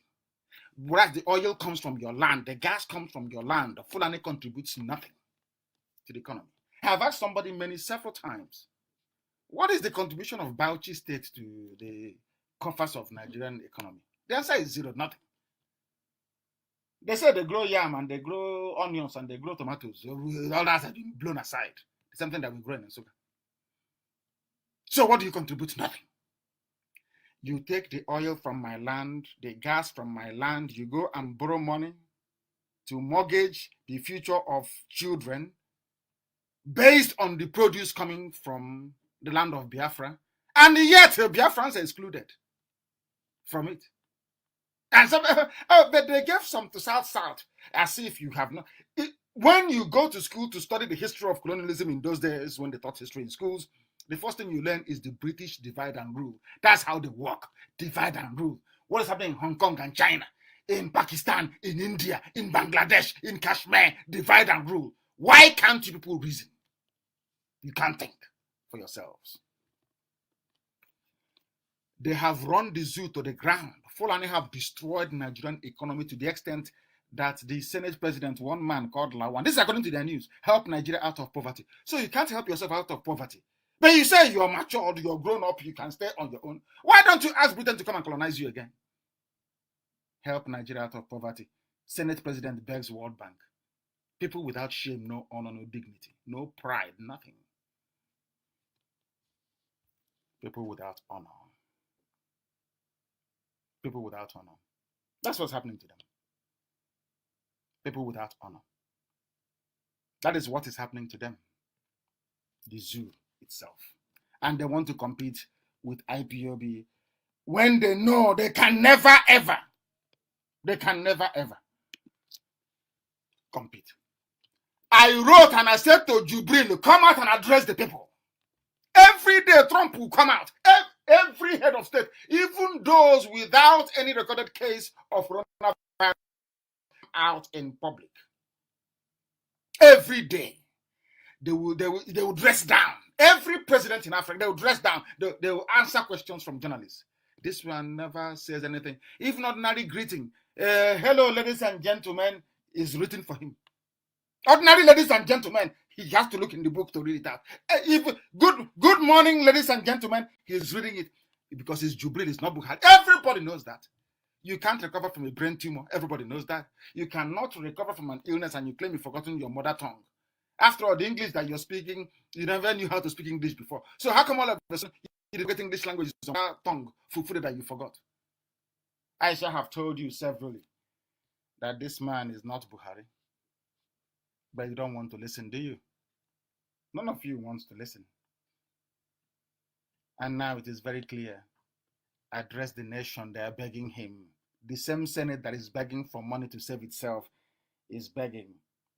Please address the nation. Come and address the nation. He cannot address the nation because he is not Buhari. Common sense. He is now the same height as Garuba Shehu. Today he's young, tomorrow he's looking like a 50-year-old. The other one is looking like a 14-year-old. Nobody knows who is he. And all of you are just taking in this scam. No wonder they will say, oh, Biafra. Biafra is a scam because they are covering scam. So by focusing attention on IPOB, they fully all the Fulanis need to count upon is the envy and hatred of some Yorubas against Igbos. Naturally, that's all. That's how they survive. Because sometimes I seriously don't think that some Yoruba journalists are objective. Some of them are not.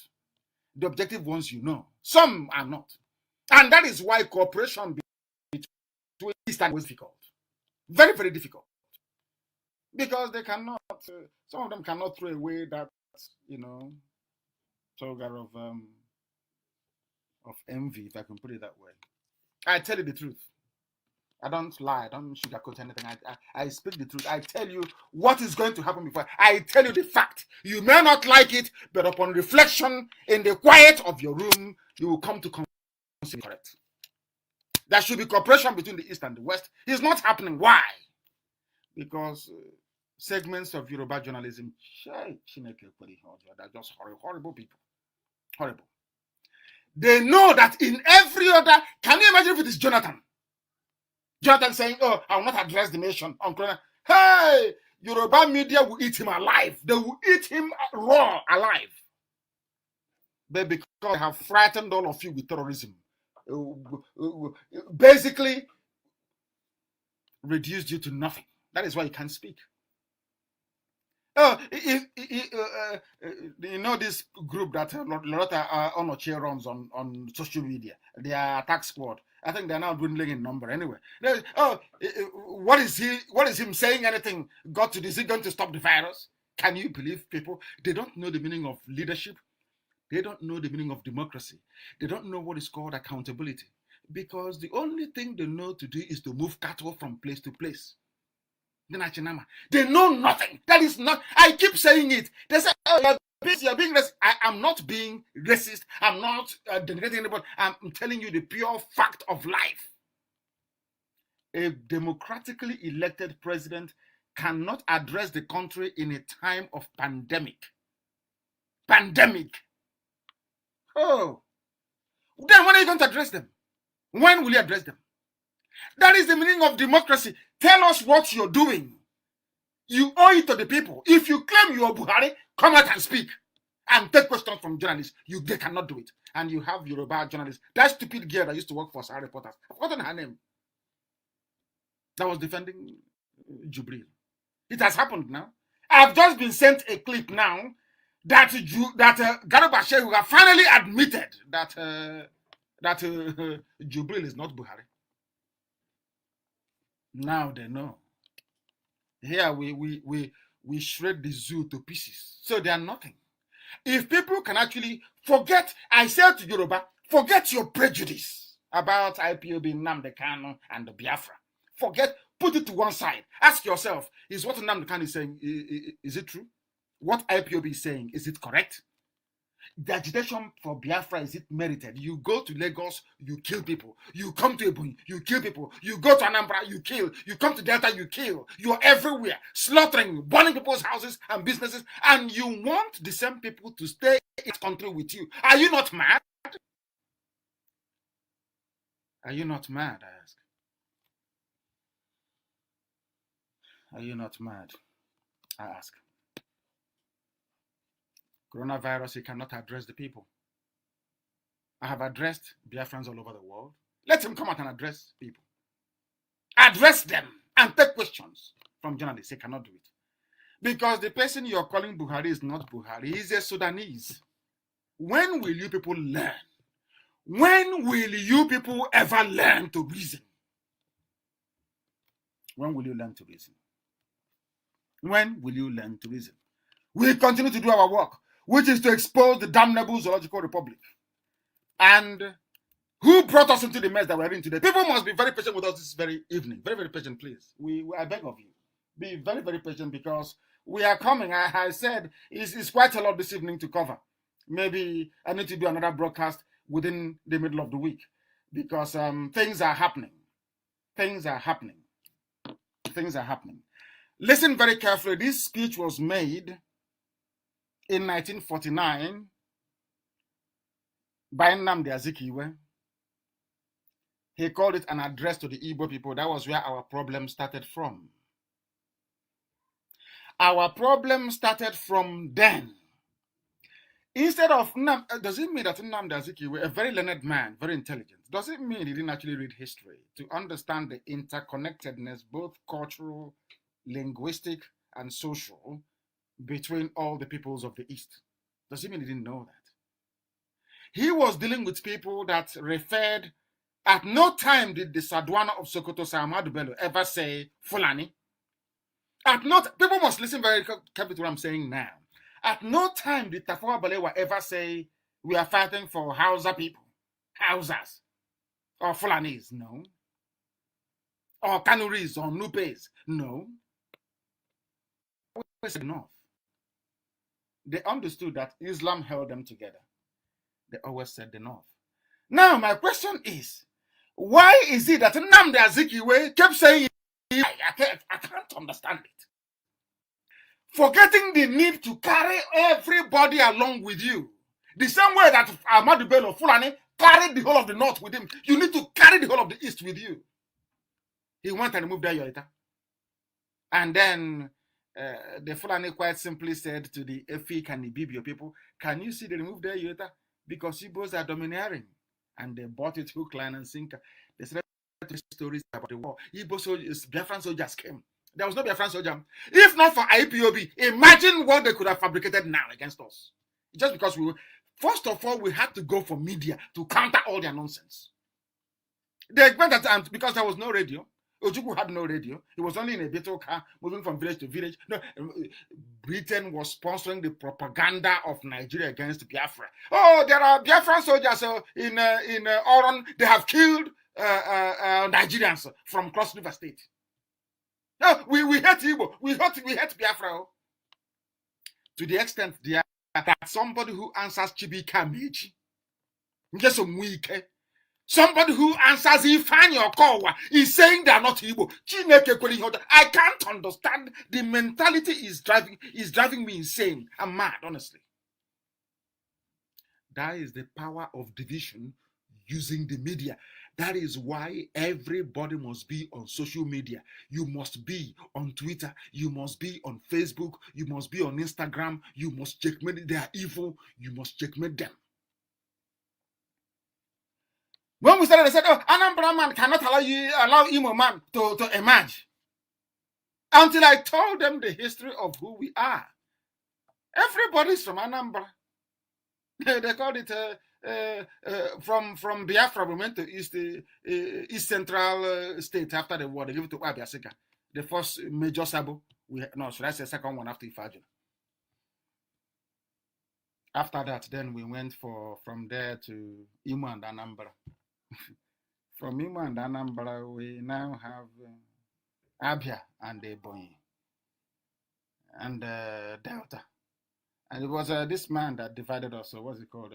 Gowon, that gave Cross River and River State. They asked him why Gowon is alive. Let any credible journalist go and ask him, why did you create Cross River and River State? He will tell it is to divide the Igbo people, to divide you. And you bought it. Like the fools that we are. We bought it.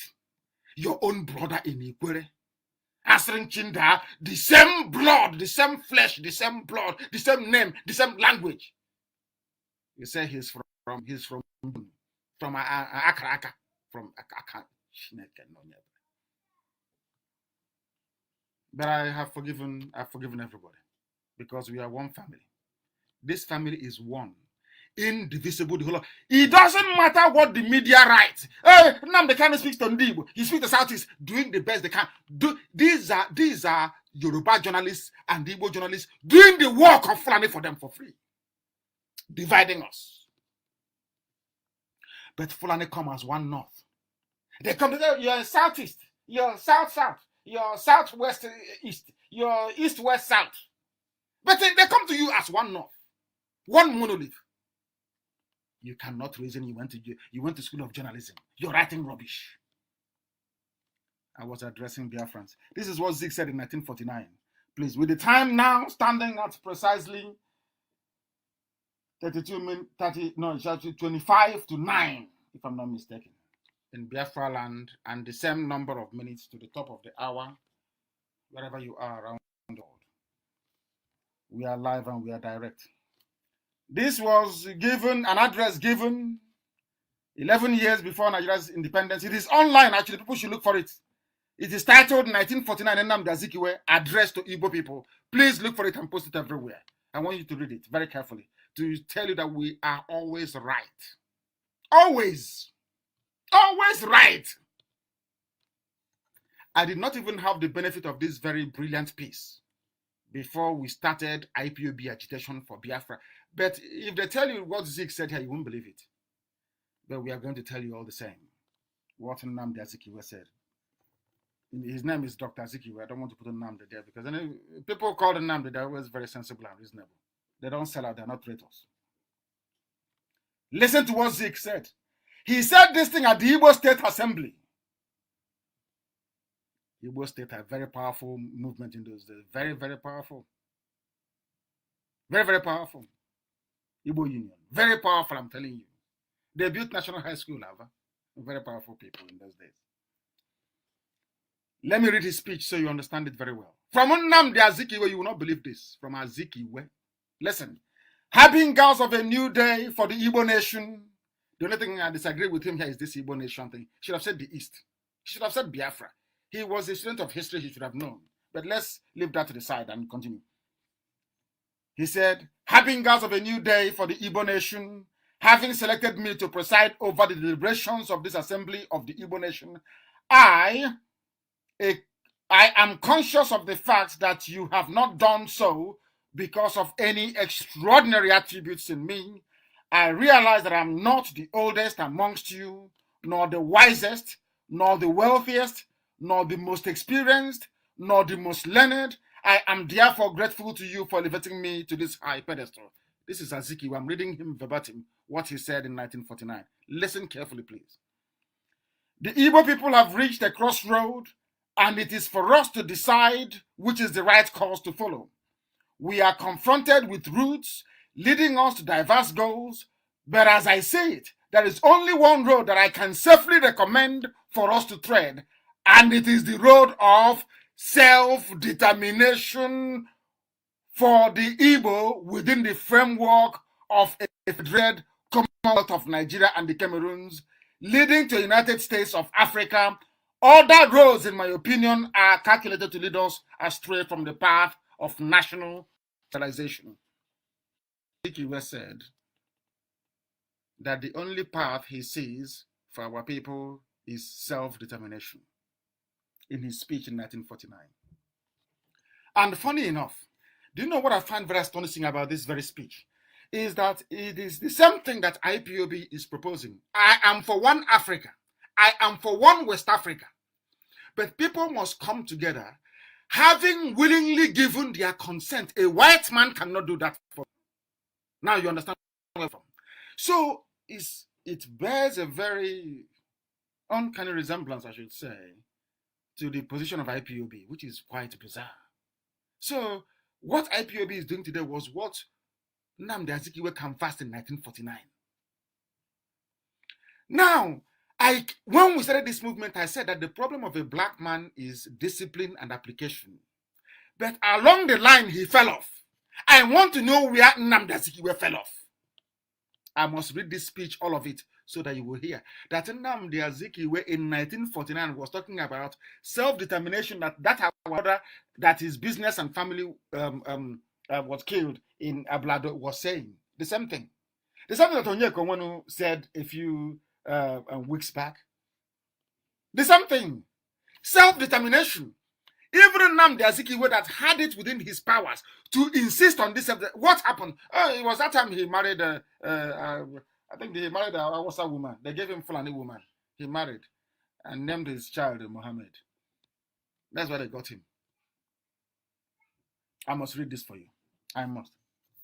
The Igbo people have reached a crossroad, and it is for us to decide which is the right course to follow.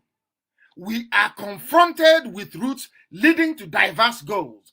But as I see it, there is only one road that I can safely recommend for us to tread, and that is the road to self-determination for the Igbo within the framework of a federated Commonwealth of Nigeria and onwards, and Cameroon, leading to the United States of Africa. In other words, in my opinion, any other means, any other thing you suggest for the Igbo race will lead them astray. It will not allow them to fulfill their destiny. What Zeke called national self-realization. I can't believe I'm reading this, honestly speaking. Of course, I've read it before, but to the whole world. Listen carefully to what Zeke said. It would appear that God has specially created the Igbo people to suffer persecution in 1949. The same thing we are preaching today. And be victimized because of their resolute will to live. We are hated because of God's love for us. This was what Azikiwe said in 1949. God in heaven knows I've never read this before. I mean, of course, I didn't read this. I've read it before I came on air, but not before we started our agitation for Biafra. Exactly what we've been preaching, exactly what IPOB stands for, was what Zeke was preaching in 1949. But why did he abandon it? I have no clue. Listen to what he said. Since suffering is the label of our tribe, in 1949, Zeke is saying that the label of these very people, this IPOB, these Biafran people, is to suffer. That is why in their so-called Niger, everybody is suffering. Nobody's having fun. Everybody is in pain. Everybody is suffering. Everybody is complaining. Everybody is crying. Everybody is lamenting. Who are the people lamenting today? Is it not the same people of Biafra, the same South and so-called Southeast and so-called South? How we're not the ones. Zeke said the same thing in 1949. But people never learned anything. They never learned anything at all. That is why we must remain very, very resolute.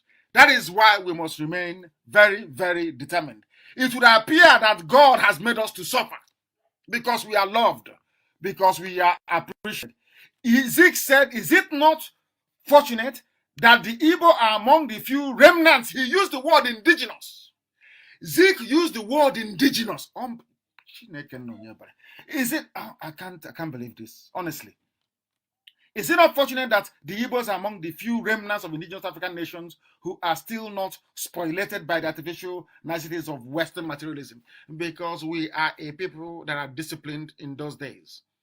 Forget the nonsense that you're seeing now. This is not who we are. The people that you see within Nigeria is not who we are. The Biafrans you see, the way that the Igbos, the Efes, the way we behave in Nigeria is not who we are. And they know it. We are not easily corrupted. We are not. As a people, he said we are indigenous. Fulani is not indigenous to Africa. Of course not. They are not. They're a mongrel race. They're a mixture between the Tuaregs and the Arabs. They're not the mongrel race. They're not indigenous to Africa. It is the truth. You may not like me because of it, but it is the truth. But they came in. They managed to conquer Hausa conquered the rest for them. They conquered part of Yoruba. And with that conquest of Kwara State of Ilorin, they held Yoruba to some ransom till today. I read a comment by a Yoruba commentator who said that Ilorin should go with the North and leave the rest alone. This is it. Nnamdi Azikiwe mentioned indigenous African nation, everything that we are as a people. Listen to what he said. Is it not historically significant that throughout the glorious history of Africa, the Igbo is one of the select few to have escaped the humiliation of a conqueror's sword or to be a victim of a Carthaginian treaty? The same thing that I used to preach before. Nobody conquered us. This is one thing that the world must understand. Before the British came and Arochukwu fell in 1904, nobody ever in the history of our people, spanning over 5,000 years, nobody ever conquered us as a people. And we never conquered anybody. But they come to you and they tell that the Igbo man is domineering.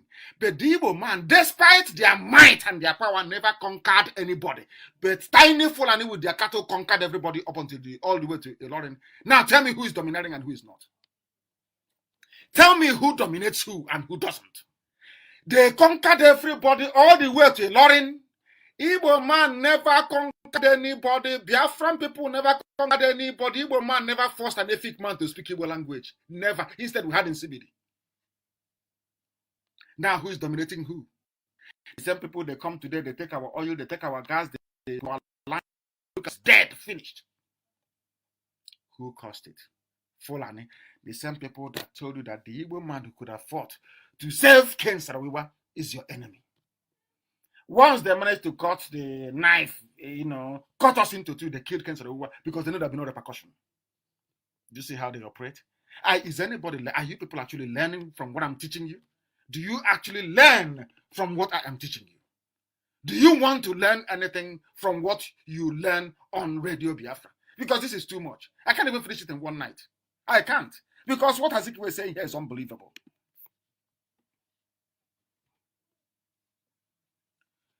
In the history before the British came, which was why I felt that it was God's design that we should be defeated in 1904, because Arochukwu became very, very corrupt.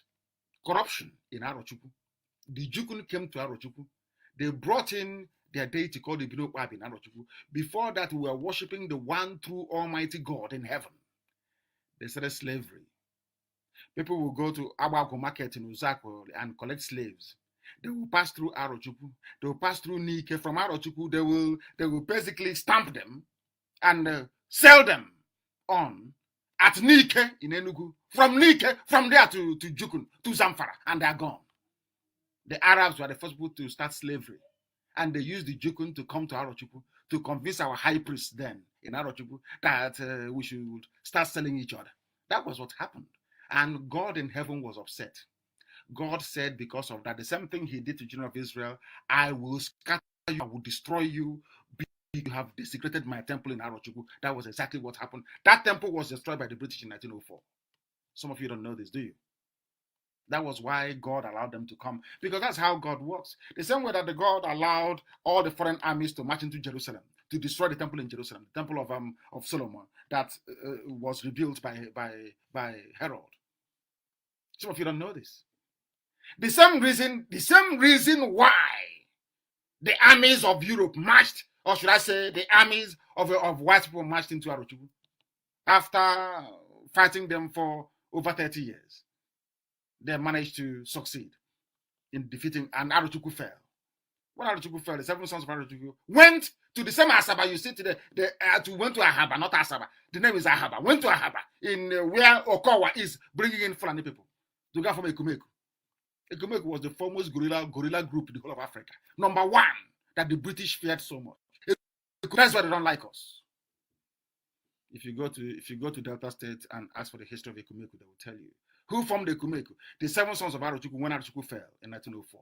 That is pure raw history that people do not know. We are well informed before we. That is why I keep saying to them, if you feel you're learned or you're educated, stand in front of me for a debate, and I'm telling you, in less than 2 minutes, I will destroy you in such a way that if you go back to your house, your wife will not give you food that night. With facts and figures, I will decimate you. Idiots come out running errands for fools in Lagos, talking rubbish about Biafra restoration. Biafra, we are doing this. We went here. Oh, I helped him to get bail. Chaff. Driven by envy, greed, and jealousy. This very movement is IPOB. We sit where we are today by the grace of God in heaven, not man. Mortals cannot do what we are doing. IPOB is immortal. That is why I said, before us, there was none like us. Now we are here. There can never be any like us. And when we are gone, if forever and ever, there will never, ever be people like us again. God's love to Biafran people is IPOB. IPOB is a gift from heaven. Love Biafra. Zeke said the same thing in 1949. And we never knew. I never saw this. And I thank whoever published this. I thank you 1,000,000 times over. I thank you now, tomorrow, and forever for this very piece. When next somebody talks nonsense about Zeke of Africa supporting one Nigeria, just give them this very speech. But Nnamdi Azikiwe deviated from this same speech, deviated from the contents of this same speech that he gave. And that is why God said, okay, I'm going to suffer you people. And that's why we're suffering today.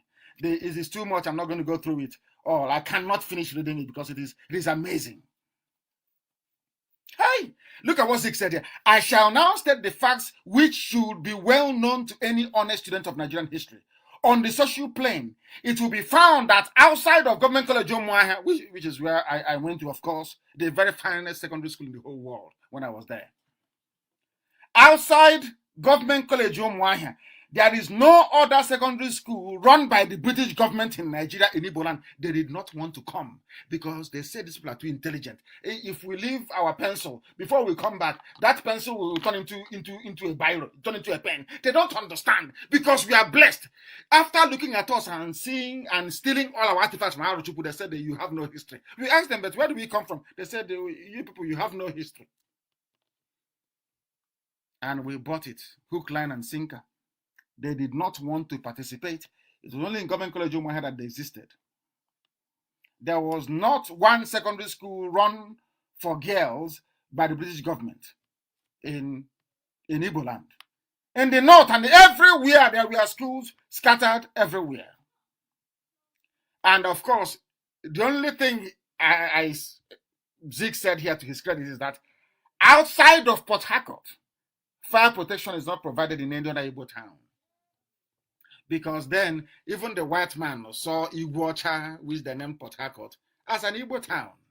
The white man saw it as an Igbo town. That's what it was. That's what it is. Till tomorrow morning.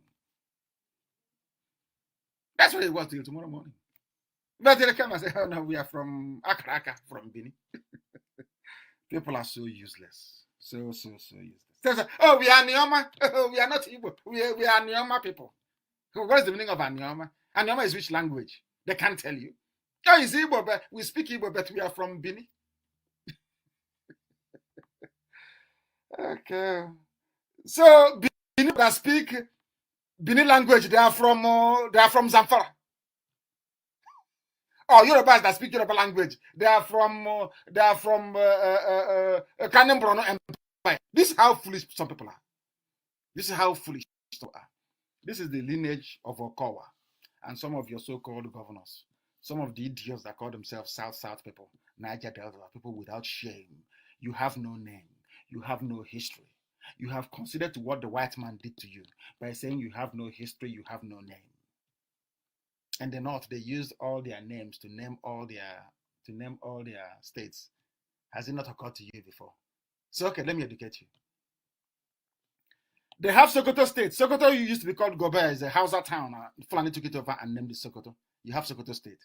You have Katsina. It's a traditional Hausa town from time. Katsina State. Kanu State.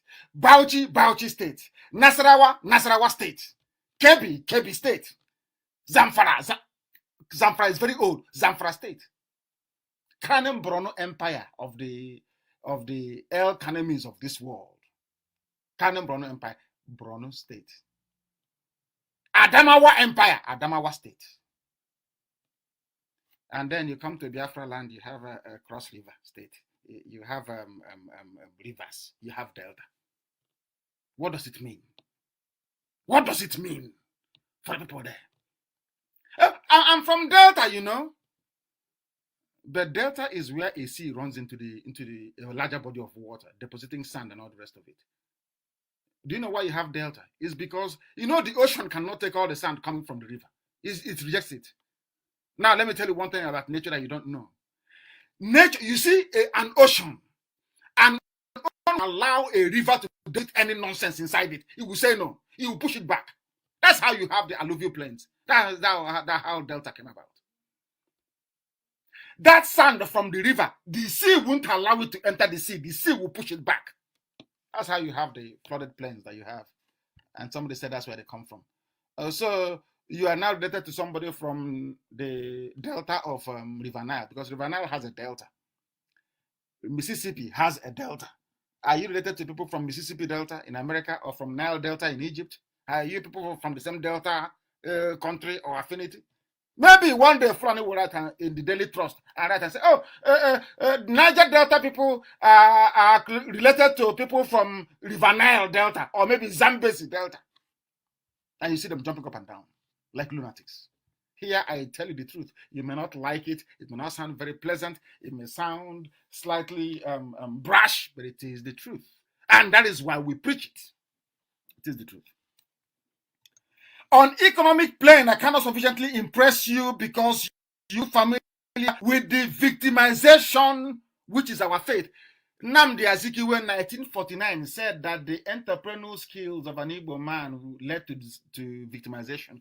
The same thing you're seeing in Abulado today, the bombing and everything, killing of our people, seizing our land, our businesses, our houses, it has been happening from time with the support of the British.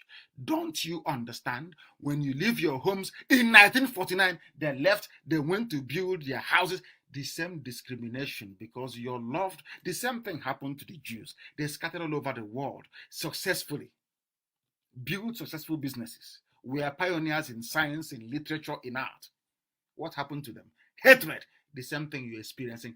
Until Biafra comes, nobody will regard you as a human being. This goes for everybody. South, southeast, and some parts of Middle Belt. It's the truth. That is the fact of life. If you keep dancing around, if they tell you in this world that will get to the point whereby people are begging the president to come and speak to the people, will you believe it? If they tell you that Nigeria will come to the point where they are begging for 22 billion to save themselves, will you believe it? That is the height of mismanagement. And who has been in power all these years? Is it not Fulani? With a sprinkling of Obasanjo and 6 years of Jonathan. It's Fulani, the same North. They messed everything up. And when you thought your life couldn't get, or your lives couldn't get any worse, they gave you Boko Haram. And as you are coming with Boko Haram, they gave you ISIS in West Africa. You wanted to breed, they gave you Al Qaeda in the Maghreb. As you are about to come, they gave you Fulani headsmen, Miyetti Yala. And as you're coping with Miyetti Yala being in government, Ansaru came in as well. 5 terror groups from only one tribe. 5 terrorist groups. And you're telling me you people are normal for saying you want to be a Nigerian. You want to be part of Nigeria. Are you not sick in the brain? What Zeke said here is plentiful. It has been published on my page, I presume, by now. And I want everybody to go there and read it. It is quite amazing. Absolutely amazing. Absolutely incredible. Every day they destroy our businesses. Every blessed day our businesses are being destroyed. When you ask them, what is happening? How do we solve this very problem? They say it's one night. Let's make it better. You are moving forward in a country where terrorists are killing you. Where the same people, and that is what the terrorists want. Abakiari, Mama Ndawra, Buratai, the Sultan. That is what they want you to be saying. The more you say you want to be in Nigeria, the more they kill you, the more they take your businesses, the more foolish you become, the more you bury your children, the more you cry and nobody will listen, the more the Yoruba media will ignore you, and the more your life becomes even more miserable. And tomorrow you start all over again. They keep destroying our businesses. In 1949, Azikiwe said it in Aba. He said it at that Aba of all places. Wonderful people. Aba. There is something magical about that very place. You know, Ojukwu said he shouldn't be buried unless he goes to Aba, and he went to Aba as well. They carried to Aba, which is quite great. There's something about Aba that is magical, very magical. As if it is the heart, the very heartbeat of Biafra itself is Aba in Ungwa. The very heartbeat itself. And funny enough, the name Aba was given to Ungwa, to that very place in Ungwa land, by people from Ikotekpene. Isn't it very strange? Aba that you see was named by people from Akwa Ibom to show that we are one people. Forget all this stupid division. I'm Igbo, I'm this, I'm rubbish. If we are different, how come I'm dancing in my village? How come I have a conquer in my village? How come I don't have a Ebo in my village? The Akaraka you say you come from in Bini, do they have Ebo in their place? Do they have Ebo in their place? Do they have a conquer in their place? People who cannot reason very well. And you want to challenge IPOB. Oh, you can't. As we are mourning those that died last week, every two days they give us a gift. All the markets are being burned. Everywhere, everywhere is burning. They have given us a new gift for the week, to start the week with. What is that gift they gave us? Is that they have set their Agboju in Festac, the market, and in Amuwo or Dauphin, they've set it on fire. Who are the people in Festac? Who are the people in Festac in Lagos? The place is burning. It is on fire. They've burnt it. They've burnt the whole place down. Abulado, they say, is after the bombing there, they have come and using incendiary devices everywhere, and what is called an accelerant. They pour it everywhere, they set fire to it, and the whole place blows up. That's what is happening. And you want to be part of this useless place. This is where you want to belong. This is the country you want to be a part of. You must learn the hard way, as the Jews did, until Hitler started to slaughter them one after the other, in a line, one after the other. They woke up and said, oh my goodness, so there was a land that God gave to us. It's called Israel. Let's go back there. That is why today they have prestige and they have respect. Until you go back to Biafra land, Fulani headsmen will keep on killing you. They will keep bombing you. They will keep taking over your businesses. They will keep making your life, and they will keep insulting you. That's you don't know. And Nnamdi Kanu must be. Who are you to control me? The same people. Okowa in Delta State, bringing Miyetti Yala, Fulani headsmen to kill his own people. Should consider this. Have you all forgotten that the Sultan of Sokoto, January 14, 2018, according to a report by a Zoo newspaper, said that they are patrons of Miyetti Yala, the same Sanusi that some of you are singing and dancing over. Thankfully, after last week's podcast, all that rubbish has disappeared. And the Sultan said, we are Miyetti Allah patrons, proudly. But all the governors are busy clamping down on IPOB that did nothing wrong to them.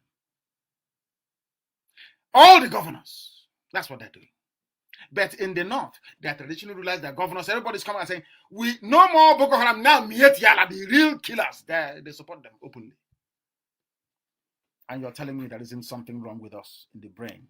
Okowa should learn from these people and all those governors that that make it a habit of persecuting IPOB, helping the Fulani terrorists to gain a foothold in our land. Remember why they went to Aburi? We always right. I want any day that Yoruba will stop, any day, some peoples, not the Ayadebanjos and the Fani Kayodes of this world and the Yinka Uduma Kings of this world, not those those are progressives, they are very intelligent people, they understand between the lines. They are not, that's not what is happening. The same way that I can as well. I believe that Biafrans and the Yorubas and the West, I believe that the East and the West should cooperate. I believe in that in order to be able to defeat this tide of terrorism coming from the North. I believe in that completely. And that is why I said we'll give men to Amotekun should that become very necessary. But isn't it very funny that the same thing, you know, as I was reading out earlier, the same things that that Zeke saw in 1949 and talked about it very eloquently is what Ojukwu saw at Aburi in 68, 69, and explained to Gowon that this is the way forward. Do you know the funniest thing? The same thing Ojukwu was saying at Aburi was what Zeke said in 1949. And it's what IPOB is saying in 2020. Isn't it very funny? The same thing. The same thing. That's exactly what we're saying. The same thing. Isn't it very bizarre? And the thing about Nigeria, the zoo, is that they always realize it after 50 years. They realize, oh no, after 50 years. The same thing, the same thing. Now, our next minister is calling for power devolution and constitutional review. Constitutional review. His name is Bala Kaoje. He is not a Biafran. Now, what the assignment I am giving to Nigerians, those that practice journalism in Nigeria, although the name Nigeria is very funny because it wasn't given to you by an African, but since you decided to, or since you have decided to be a guinea pig in one giant British lab called Nigeria, that's entirely your business. All these zoo journalists, I have a question for you, or something I'd like you to do. Why don't all of you go to Gowon and ask Gowon, why did you renege on Aburi agreement to reach the Jubu? Is that a difficult question to ask? When I was trying to come on air today, it actually reminded me of when I say that the man is stupid. I have some of you don't like it, but it's the truth. Gowon is relying on prayers to save Nigeria. But when he had an opportunity to do something tangible to save Nigeria, he didn't do it. But he is now relying on spirit to do it for him. I don't know if you're following what I'm saying. When it was time to practicalize what can save Nigeria, he didn't do it. He is relying on prayers. Exactly the way that typical monkeys behave in a zoo, like as in Nigeria. You don't do that thing that God said you should do. After messing up and uselessing yourself, you come back and start praying to God. God is now saying to go on. What happened at Aburi that I sent you to? That is why they're killing them in the middle belt. This one is saying the same thing. Talking about what Ojukwu discussed. But these were people who were against Ojukwu. Today, now, they are saying exactly what Ojukwu prescribed for Nigeria. Everybody should be on their own. Pay taxes to the central government if need be. And then from there, we start growing as a region until all Africa becomes one, as it was before the white man came. People can travel easily across Africa without visa passport. The same thing today that they are now acknowledging. The same thing today that they are now beginning to acknowledge. They now understand it. What are your governors doing? They are fighting each other. This one said this, that one said that, this one said this. And I said, oh, he has said something. Oh, Golancha, he has said something. Rubbish. Practicalize what you're saying. They will not do it. In any other sensible place, in any other part of the world, they will come out and say, since it's only IPOB that is defending us, let us support IPOB. Come out and anything can happen. All of them together, all the 10, or should I say 11 governors of the East, can come out and say, enough is enough, and the whole North can go to hell. But I want to be vice president. They keep betraying one another. These are the people you call. You are dying today in Lagos. They are burning your businesses because the people you open your mouth to call leaders are people who are cursed by God. Cursed by God. Keep supporting evil, and evil will keep on consuming you. That is exactly what is happening. The time now is not about 8 minutes. 8 minutes past 8 in Biafra land.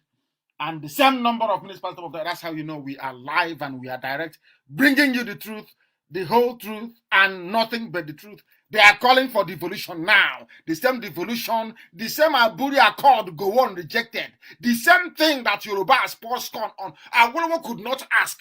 As intelligent as Awolowo was, Awolowo could not ask. Go on. Why did you not accept Aburi? Because Britain told go on, if you allow Aburi, any type of limited autonomy you give to the East, they will do better than every other person. That was how they convinced Awolowo. That's all. No other reason. There is no other reason. The same way they're killing us now was how they were slaughtering us then, and Ojukwu said enough is enough. No. That is why people say, oh, why haven't you? I said, we are waiting. We want the whole world to be convinced and also our people to understand their own responsibility. And for the world to know that it is this killing of Biafran people that will lead us to declare Biafra when the time comes. They must understand it. Right now, they haven't. But we must make them to understand it. You must make them to understand it because it is unbelievable. He is a mass murderer leading prayer session in Nigeria. Whereas the solution was in front of him. Devolution, the same thing that Afenifere is calling for today. The same thing that the very respected and very erudite Ayo Adebanjo is calling for today. The same thing that every sensible person is calling for, the same thing that Middle Belt is calling for was what Ojukwu called for at Aburi. It was agreed. Britain said to go on, don't agree. Go on, throw it away. Today, he's resorting to prayers. Instead of going back to that thing that he should have done to make things, he's going and praying. That is how disingenuous some people are. That is how evil people are. That is why I hate Go on with a passion. Not just because he killed a lot of Biafrans. I hate it. He is a hypocrite. You know that life is based on things being practicalized. You are there. You were at Aburi. Instead of you to say, oh, I made a mistake, let us go back to Aburi and renegotiate and understand the business. You said, no, let's pray. Do you see how evil some people can be? He knows that the solution is Aburi. He knows it very well. Yoruba media, they know the solution is Aburi. They know that very, very well. But instead of them to go towards Aburi, they're saying, no, let's pray. Let us pray. That's the difference between a black man and a white man. A white man will go and find a solution to the problem. Prayer doesn't do anything unless you back it up with some action. You must know that by now. If at all, you know it. That is why you have been given an impostor in the zoo. How much evidence do you need from us? That somebody who suffered a brain tumor cannot make a remarkable recovery and start looking 40 years younger. It is impossible. In which language? Do you want me to say it in Fulfude or in Hausa so you understand it? Look at how they call about, including their Lamajiri on the street, how they are protecting a man from Sudan because they need to hold on to power. It's the only thing they have. They have nothing creative. Entrepreneurial. They are not constructive. They know the only thing they have is the presidency. That is the only thing they cling on to for their lives. Instead of Yoruba media to come out and say, this is wrong, what you're doing is wrong, they keep quiet. And say, oh, I don't want an Igbo man to be better than me tomorrow. Because if Biafra becomes it, they know that very well. Once Biafra becomes, if they like, they can try us now. Let us do an experiment. Let us go to the UN and sign an agreement. Allow Biafra to go for 2 years. And you will see what will happen. They don't want it because we will put everybody else to shame. They know it. It is the truth. They know that once Biafra stands on its own, Africa light will come into Africa. That is why they keep saying no all the time to Biafra. You think they say no to Biafra because they they hate the fix, they hate the BBO, they hate... No, it's not that. It's not that. They don't want Africa to be developed. They do not want Africa to be developed. That is the reason why they are doing what they're doing. They don't want it to be developed. Instead of doing what is right, you are praying. The solution is there. Your child is dying. Let's say a child contracts this very dangerous virus. Instead of you to give this child chloroquine, 800 milligram in the morning, 800 milligram in the evening, the first day, and then 200 in the morning for 5 days, you have seen the chloroquine there, or the antibiotics, or the retroviral drug, and this child is dying of corona, and you're there praying. How is that possible? And you are busy praying when you should be simply get up, pick up the drug, and give the child to take to recover. You are praying. That's exactly what Gowon is doing. Gowon knows the solution is in Aburi. They know it. Every Yoruba, the solution is in Aburi, but they will never say it because of their shame, so that Ojukwu will not be posthumously vindicated. That's all. That is how petty and envious they are. That is how petty.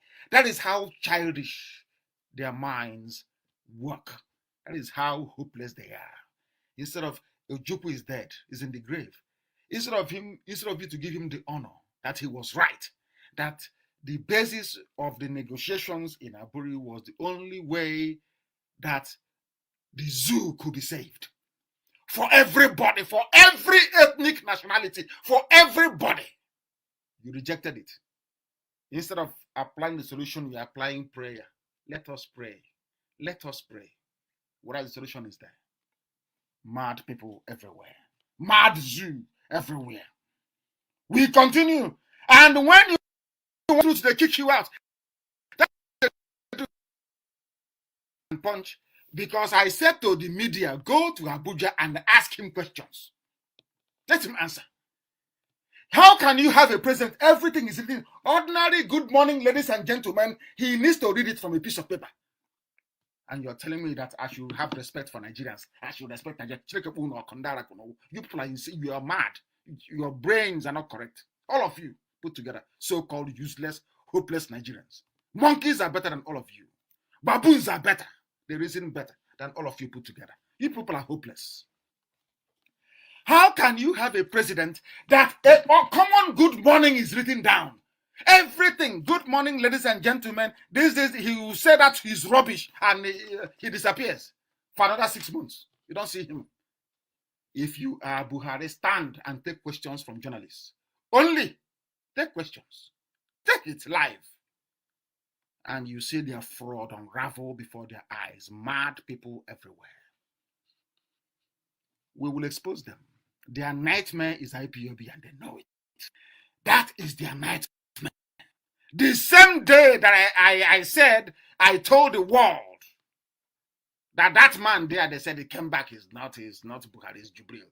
They planned, they had to come and kill me. They called it Operation Python Dance. Let's go and kill him. And some idiots, they promised vice presidency, connived with them. Now one of them is in trouble. He's in very big trouble. Some idiots will say, oh, but he signed your bail bond for you because some of you are very foolish. You know nothing. The law of Nigeria says no senator should be involved in the bailing of anybody. People went and forcibly inserted themselves in my bail condition so they can control me. They don't know, I will control them instead. Do I look like somebody can control? Mad people everywhere. This UG and Dara. We must speak the truth. You will not like it, but I will tell you the truth. Morning, noon, and night, I will tell you the truth. I will tell you the truth. Buhari has paralyzed the entire nation, according to them. These are his supporters before. These are the people calling me names. Dele Momodu, this idiot who has been making money from selling garbage, entertaining you idiots. Smiling, should I say suffering and smiling generation. Coronavirus, Buhari has paralyzed the entire nation and shut out all its citizens like orphans, Dele Momodu. He knows that this is not Buhari. They all know. They are scared. They are cowards to the bone marrow. They are cowards. Cowards cannot speak the truth. How can he speak? Is he Buhari? Buhari is dead in Saudi Arabia. How can that thing speak? Speak. What does he know he's going to talk about? Today he's shot. Tomorrow he's tall. The next day his makeup is okay. The next one they cannot get his makeup right. The other another time they brought two of them outside without even knowing that two of them are outside at the same time. And you see all these things. Your brain is telling you that these two people are not the same, but in your natural African stupidity, you cannot seem to accept it or accept the obvious. Very, very sad indeed. I know that some of you that data is a very big concern. Please go to IPOB app and listen to us, or you can continue listening via CHK scattered across Biafra land, because everywhere is buzzing tonight, I can assure you, because here we preach the whole truth and nothing but truth. Everything I tell you is correct. You may not like it, but it is the truth. Buhari is dead in Saudi Arabia, and Jubril is there ruining your lives, and you can't even talk. They are sending terrorists from all over the place to kill you. It's only idea that some of you people fathered by Fulani Janja will bring the war. That's all you know. That's all you know. As they are doing this, they're selling themselves into slavery. Have you read the news at all in Vanguard newspaper? How we sold Nigerians into slavery in Libya. That's what some of you to be sold into slavery, so your eyes can open. How we sold Nigerians into slavery in Libya. These are the suspects. That's what they said. Very sad, isn't it? That's all they do. They can't come out to protest. They cannot come out to join any revolution. They cannot do nothing. It's just to stay there on social media. Loretta Onoche will give them maybe trader money or give them 2,000 naira to buy data. There's some that are intellectuals writing rubbish. Eventually, after their whole useless intellectualizing, then you went to a school that has no roof, a community school that has no roof in the village, and you come out and say you're an intellectual. And I call you, at the end of the day, they agree with us with what we're saying. That what we're saying is absolutely correct. 100% correct. They are selling themselves. Maybe this one they sell all the zoo animals, the better for everybody. Maybe those left will be able to reason properly. Those left will be able to reason properly. Of course, many people know that Jubril is no longer is the one running the zoo. That Buhari is no longer alive. He is no longer alive. Nigeria must come to Aburi Accord. Ahamba was a very close friend of the dead Buhari. He was his lawyer as well. Mike Ahamba was a very close friend of the dead Buhari, a lawyer. These are the people that believed in one Nigeria, one APC, one CPC, one North, one East, all that one rubbish. Today he has changed. Aburi Accord. Let's return to Aburi Accord. How can you return to Aburi Accord when the idiot that's scrapped Aburi Accord is busy praying? Gowon is busy praying. Instead of him to address the core issue, he is busy praying. Are you telling me that all the Yoruba professors don't know that Aburi Accord is the answer? They know. Are you telling me that all the Yoruba editors of business don't know Aburi is the answer? They know, but they won't say it. Because anything that will give an Igbo man freedom, anything at all, they don't want it. Because with all due apology, actually, we will put everybody else to shame. That's how God made us. You can't change it. There is nothing you can do. Biafra is inevitable. It doesn't matter what you do. It will come. And you will see it before your eyes. And when it happens, you know, IPOB, we are very good. I will bring out this very broadcast. Somebody very intelligent will store it somewhere. And when it happens, we'll bring it out and tell you, I told you so. That's what I will say to you then. I told you. Michael Hamba is saying that we must return to Aburi Accord now, or else we must return now. It is too late. Too little, too late. Biafra, everything is working exactly how Elohim wanted it to work out. Exactly. To perfection. That time that Gowon rejected Aburi was when I knew that God wanted us to leave the zoo. At the point that Britain said to Gowon, don't agree. That was the end of Nigeria. It's only marking time. It will come to an end. Yugoslavia came to an end. Soviet Union came to an end. So why won't it come to an end? Why wouldn't it? As every other corrupt empire did. Every other corrupt empire did. Things are happening. Those that call themselves South, Niger Delta, we are close. Igbo man is wanting to do this. Igbo man is doing that. They are today being massacred. A suspect. They said they call them suspected headsmen. These are Fulani people. They have now killed one named River State, and the white man named the capital Port Harcourt. Something is wrong with us, you know. Maybe who knows who will come again and give us a name and we'll accept it. Bendel, Delta. What are those names again?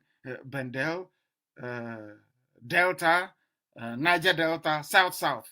No indigenous name. Where they concoct this rubbish from, only God knows. And they answer it with every happiness. They swallow it with every happiness. God forbid. A former governorship aspirant in River State, Shoala West, was on Wednesday killed by Fulani headsmen in Alu community, Ikwere local government area of the state. He's a Nigerian. Ikwere is part of Nigeria, not part of Biafra. Some of the idiots will say. But I'm very glad today that the whole of Ikwere land, the whole of Ikwere land is part of what we are doing. Said everywhere there was no road anywhere. Everyone was shut down. Very good people. We are good people anyway. We all have our faults. Everybody does. But all is one family. We are one family, all of us together, regardless of our differences, regardless of abandoned properties. There are nothing will knock them down and build beautiful houses for our children and their children's children. I assure you of that. So forget about all those 2x2 that you have. Everything will be built fresh, from new. We will build it what will be very marvelous. I assure you of that. Shoala West was killed by Fulani people that he was serving so diligently. He's from South. Igbo man is the problem. Did Igbo man kill him? The answer is no. Did Igbo man kill him? No. Some of you never learn. Some of you never ever learn. But we are here to teach you, and one day you will learn. Shoala is from Akuku, Toru, local government area of the state. He was in Alo on March 12, 2020, when Fulani bandits, Fulani terrorists abducted and took him away to the destination. The next thing you're hearing, his corpse was found on Wednesday around 6 p.m. He died as a Nigerian, killed by his fellow Nigerians, by Fulani terrorists. Very, very sad indeed. This is Radio Biafra. We'll bring you the truth. The whole truth. And Kuka is crying. Reverend Kuka is crying. He's a bishop, isn't he? Sorry, I'm so sorry.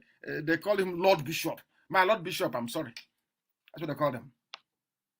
He said this is the vacuum that the political elite has exploited by turning the country into a jungle where the arbitrary rule of men has replaced the rule of law, and mere human instincts have become substitutes for constitutionalism. I like the grammar anyway, I must say.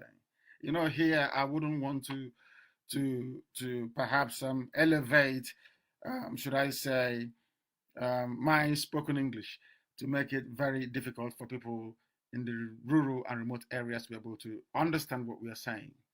So we try to keep it as simple as possible so that our grandmothers can follow what we are preaching here on this very platform. Because when people want to lie, they gravitate towards English language. In your local parlance, you cannot lie that easily. The Catholic Bishop of Sokoto Diocese, Matthew Kuka, has accused Nigerian political leaders of turning the country into a jungle, into a zoo, isn't it? Everybody agrees with us eventually. Where injustice thrives. Catholic Archbishop in Sokoto, Archbishop Kuka, of course, he's outspoken.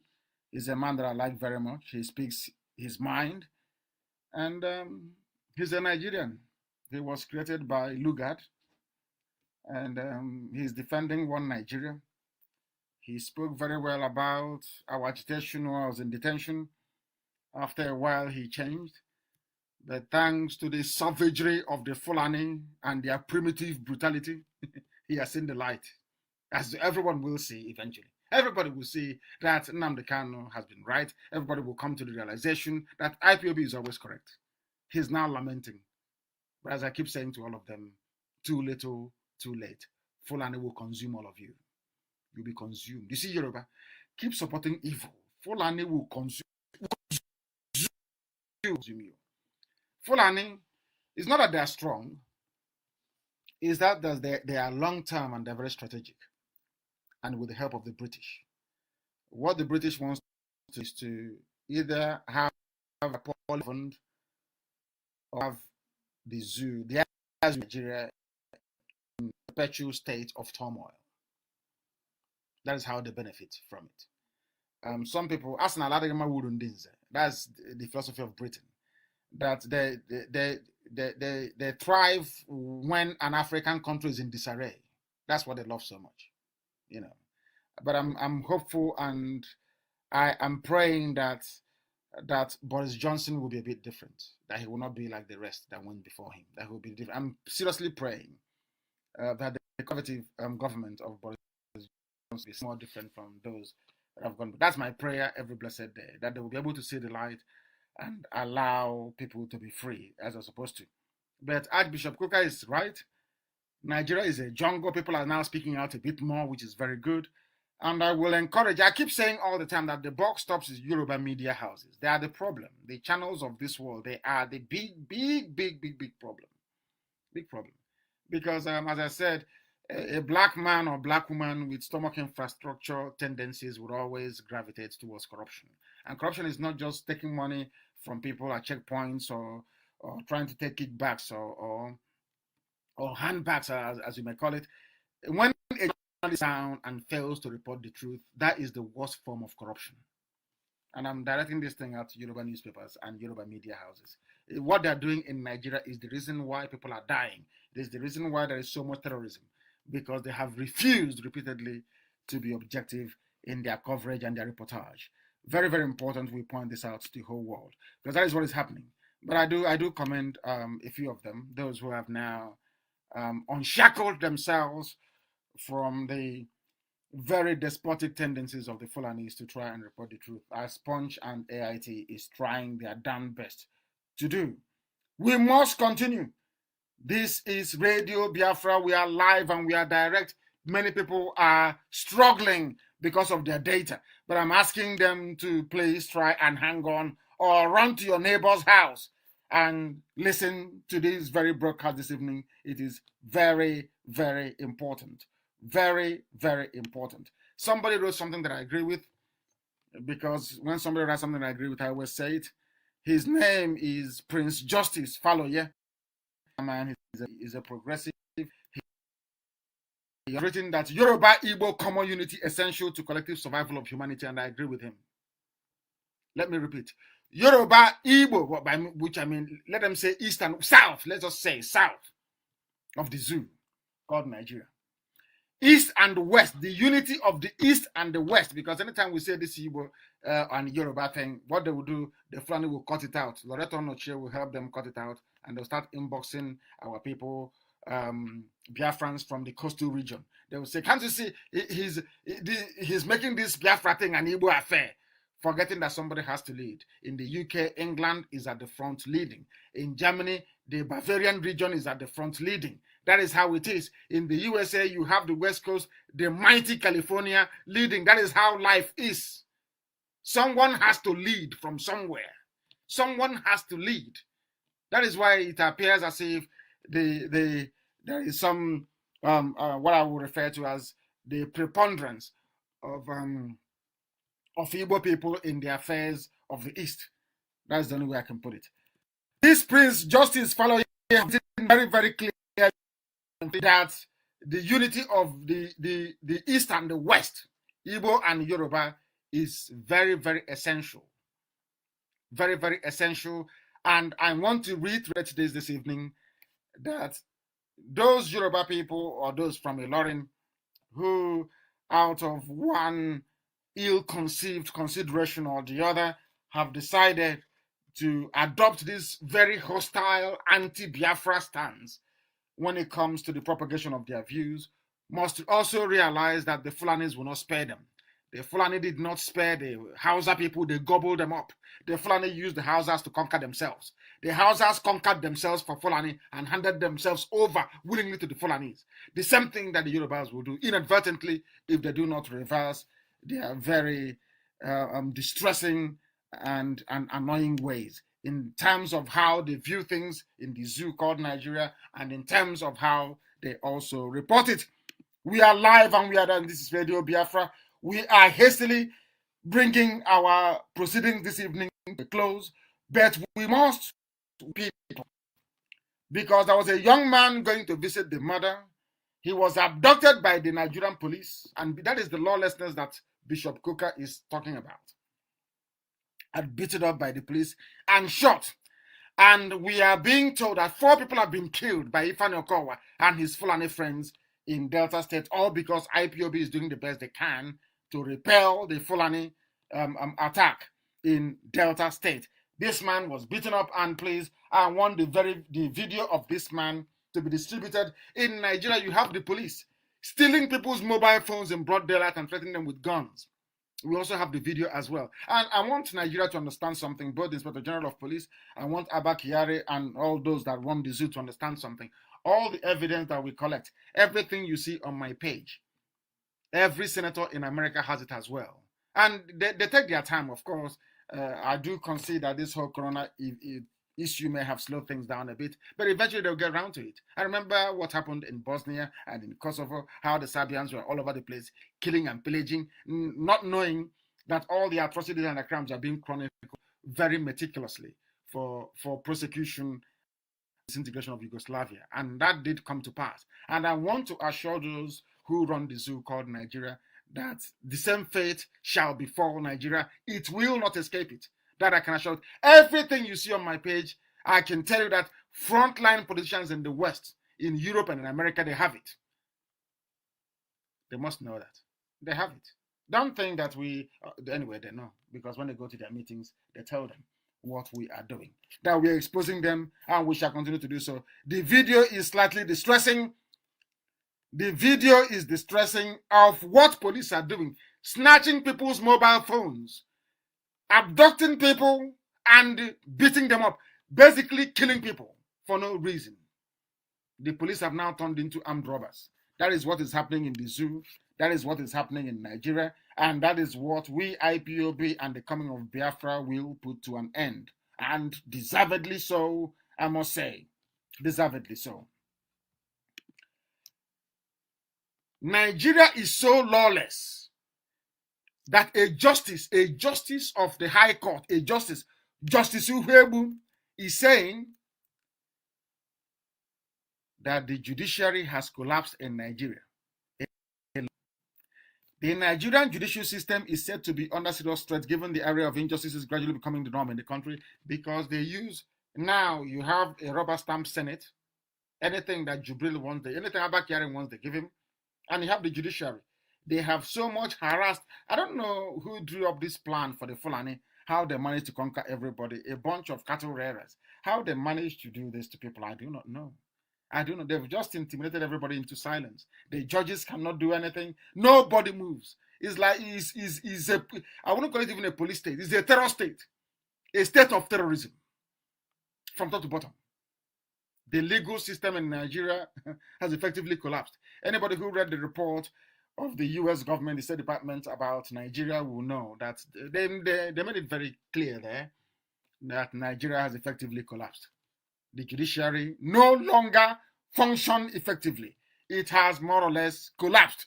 That is what is happening in the zoo, and that is what will keep happening until. And there are people are in trouble. Those owning houses in Dubai, they're in very serious trouble. That is one. I'm a leader. I'm your worth how much? They have worth 164 billion naira. These are your leaders. Oh, leave him. He's our son. He is son of the soil. And unfortunately, Ekweremadu was also implicated in it. That is why they want to lead you. That is why I keep saying all the time. Anybody who comes out and says, I'm dying to be a coordinator in IPOB, dying to be a woman leader, dying and forcing himself to be something where they can lay hands on money, is because that person is fraudulent. Look at them. They are your leaders. Their children go to the finest schools in the world. They own 164 billion naira in Dubai. Now you understand your stupidity and your foolishness, isn't it? You can see why they're against IPOB. They know in Biafra such nonsense cannot happen, because the accounting process in Biafra land will be open in the public. If the government has 10 Biafran, we're not going to call it pounds, of course, we change it. If we have $10 equivalent of Biafran currency, the whole world will know about it. How we spent, the whole world will know. the government gazette will publish everything will be public. Public hearings will be held. Look at them. These are your so-called leaders. They give them money to build Onisha, Enugu Express Road. They pocket it. They go to Dubai and buy properties. They say we are Igbo leaders. This is the Igbo leader for you. They give them money to build Iguacha, Enugu Express Road. They pocket the money. They go to Dubai. They buy houses. They come back and they want to go and eat yam in Germany. And some of you are supporting them. That's how foolish you are. That's how foolish you are. Anyway, that is their comeuppance. And they have met it. And in the midst of all this chaos and trouble, somebody said something that I quite agree with. He's a professor. I don't know if he's professor of coronavirus or professor of physics or chemistry. I don't know. But he is the Delta State chairman of the Pan-Niger Delta Forum, PANDEF. He's an Igbo man. He is not in Ohanese. They formed a group called PANDEF because the Fulanis asked them to form PANDEF and they formed PANDEF. It's very sad indeed, isn't it? Professor Godini Dara, he has blamed former Governor General of Nigeria, Lord Frederick Lugard, for some of the challenges confronting the nation. As I have said always, a lot of them listen to Radio Biafra, and thankfully so. I don't blame Lugard. I blame the idiots that accepted what Lugard left behind. There was Nehru, there was Gandhi, people of Bangladesh, India, and Pakistan. They start together. They cannot be in the country. I am Hindu, you're Muslim. Go your way after the British left. And they partitioned India. But when they left, Nnamdi Azikiwe forgot what he said in 1949 because they gave him a girl from the north.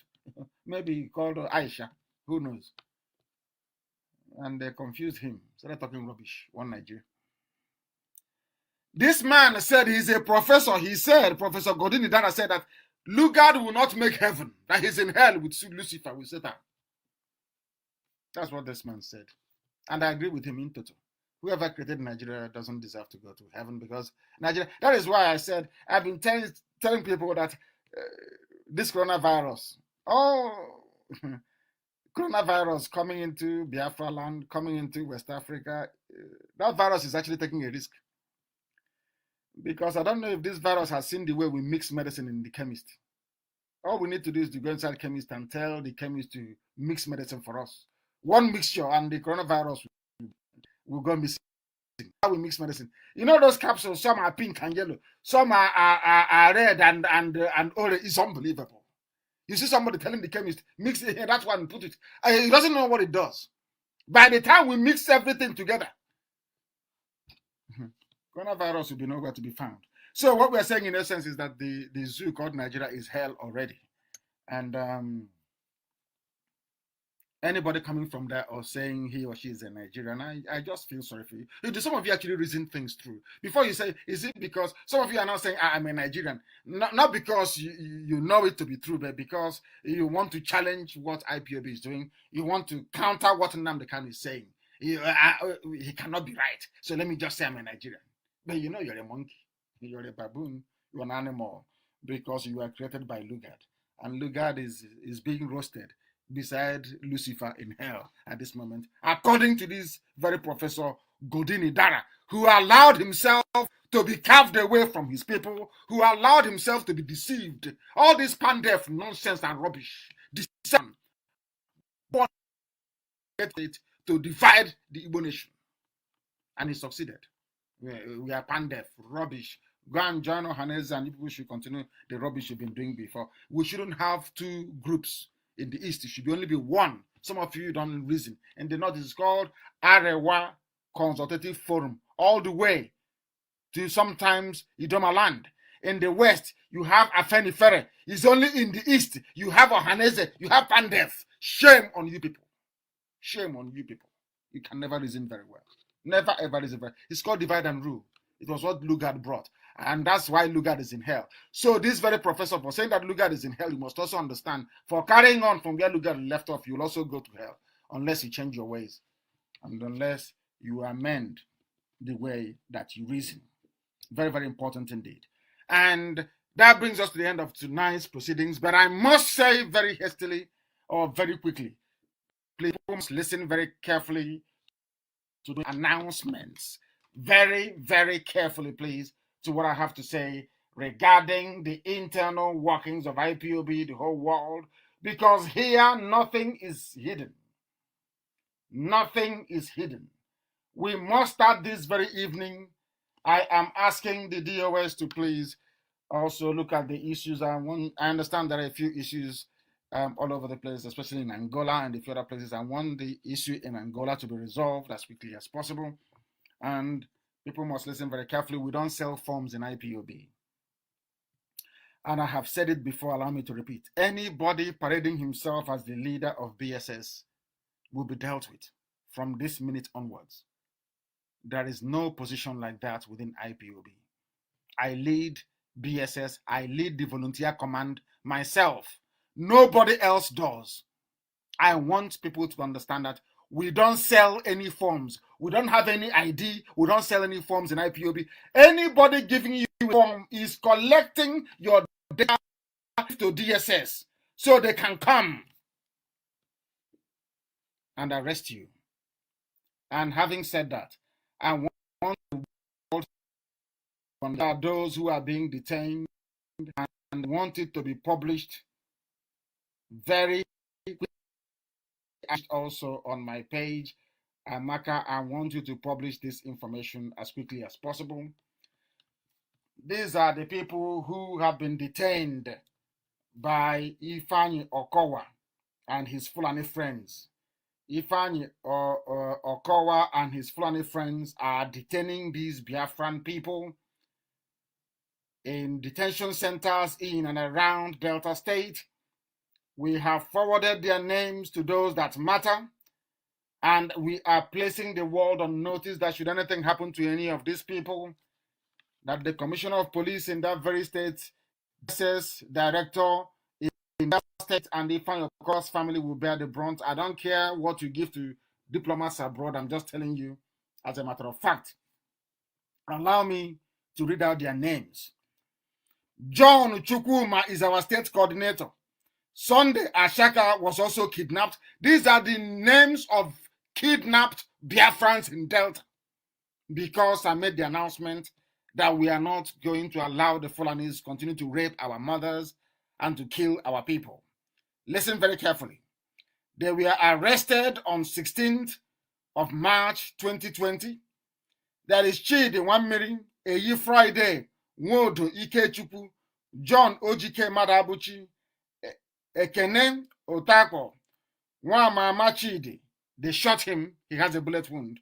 And John Ibe was killed. Ifeanyi Okowa in Delta State killed John Ibe. So that when we say we will go after anybody who kills a Biafran, they will stand this. They killed John Ibe. Stand carefully, please. So Alamajiri and all those Fulani and Loretta Onochie, those of you in Aso Rock listening to this program, to cut out bits of it and send to diplomats all over the world to deny me entry and stop me from propagating the news or the gospel of IPOB's restoration of Biafra. I want you to understand is that John Ibe has been killed in Delta.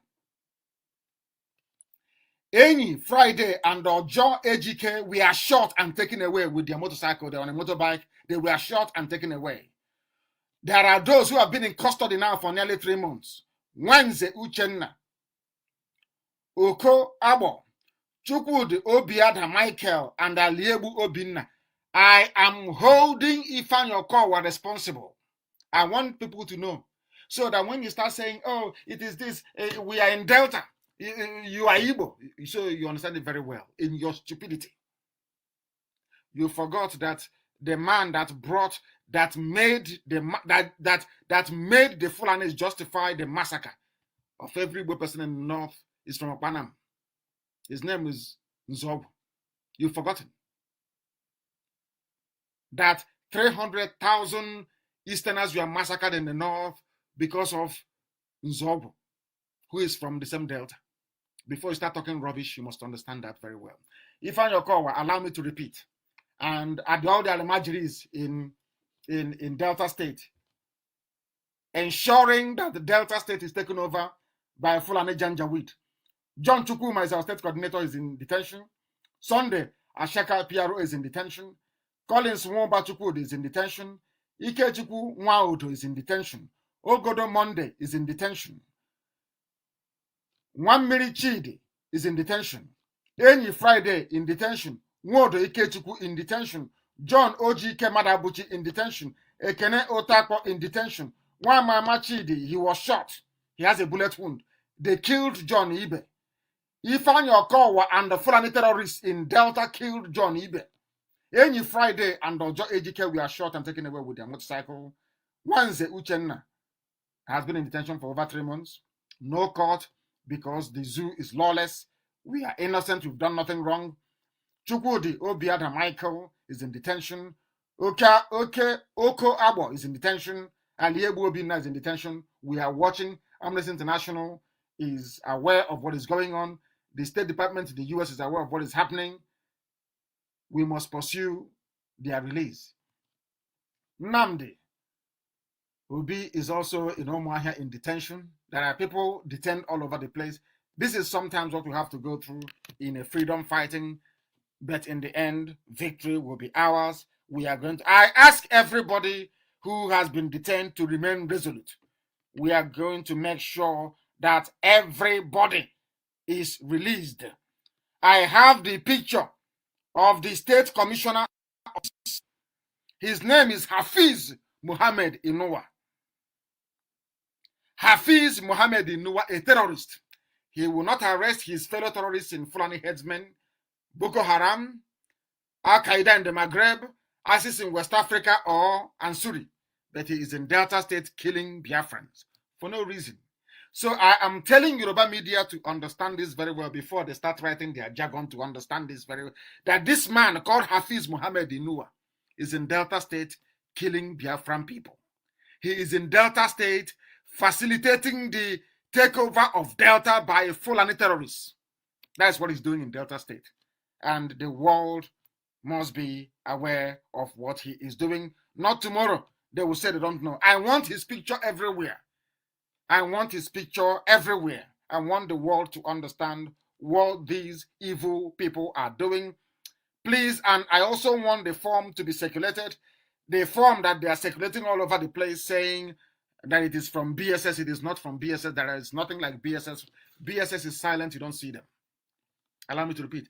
BSS is silent. You don't see them.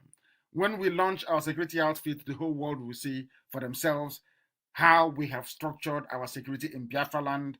It is very, very important that whoever is spreading himself as BSS leader should stop doing that with immediate effect. Very, very important.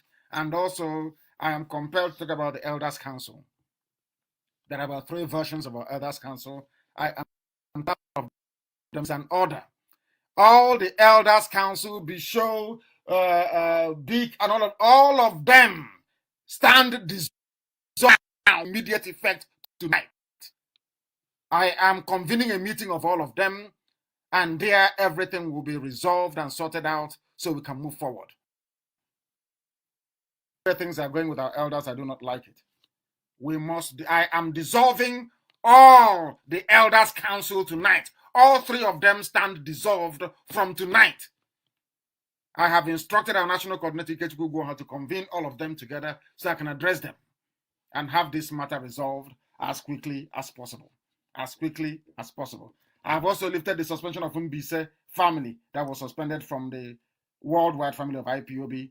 And I've also instructed the Biafra National Coordinator to reinstate those that were principal officers prior to their suspension. And also I must say this evening that no coordinator of any sort should be responsible for our relay stations, and neither should they tamper with our finance officers. They are not supposed to. It is an order from me. No coordinator should have anything to do with our relay stations, and no coordinator should have anything to do with the funding. And I'm sure a memo has gone out to that effect. Authentic receipts can only be issued by the audit team. No other person can. Only receipts issued by the audit team is regarded as valid. Akwa Ibom State Coordinator, I must say, is the principal officer in Akwa Ibom State. I repeat, Akwa Ibom State Coordinator, that I appointed is the principal officer in Akwa Ibom State and is not answerable to any other person except the Biafra land coordinator. There are those that want to play Godfather in Akwa Ibom, and I won't have that rubbish in IPOB. It doesn't happen here. We are not the zoo.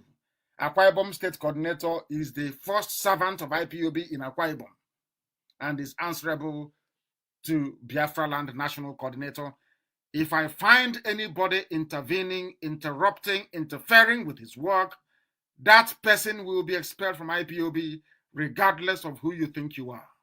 You will be expelled. I will announce your expulsion on air and you'll be off.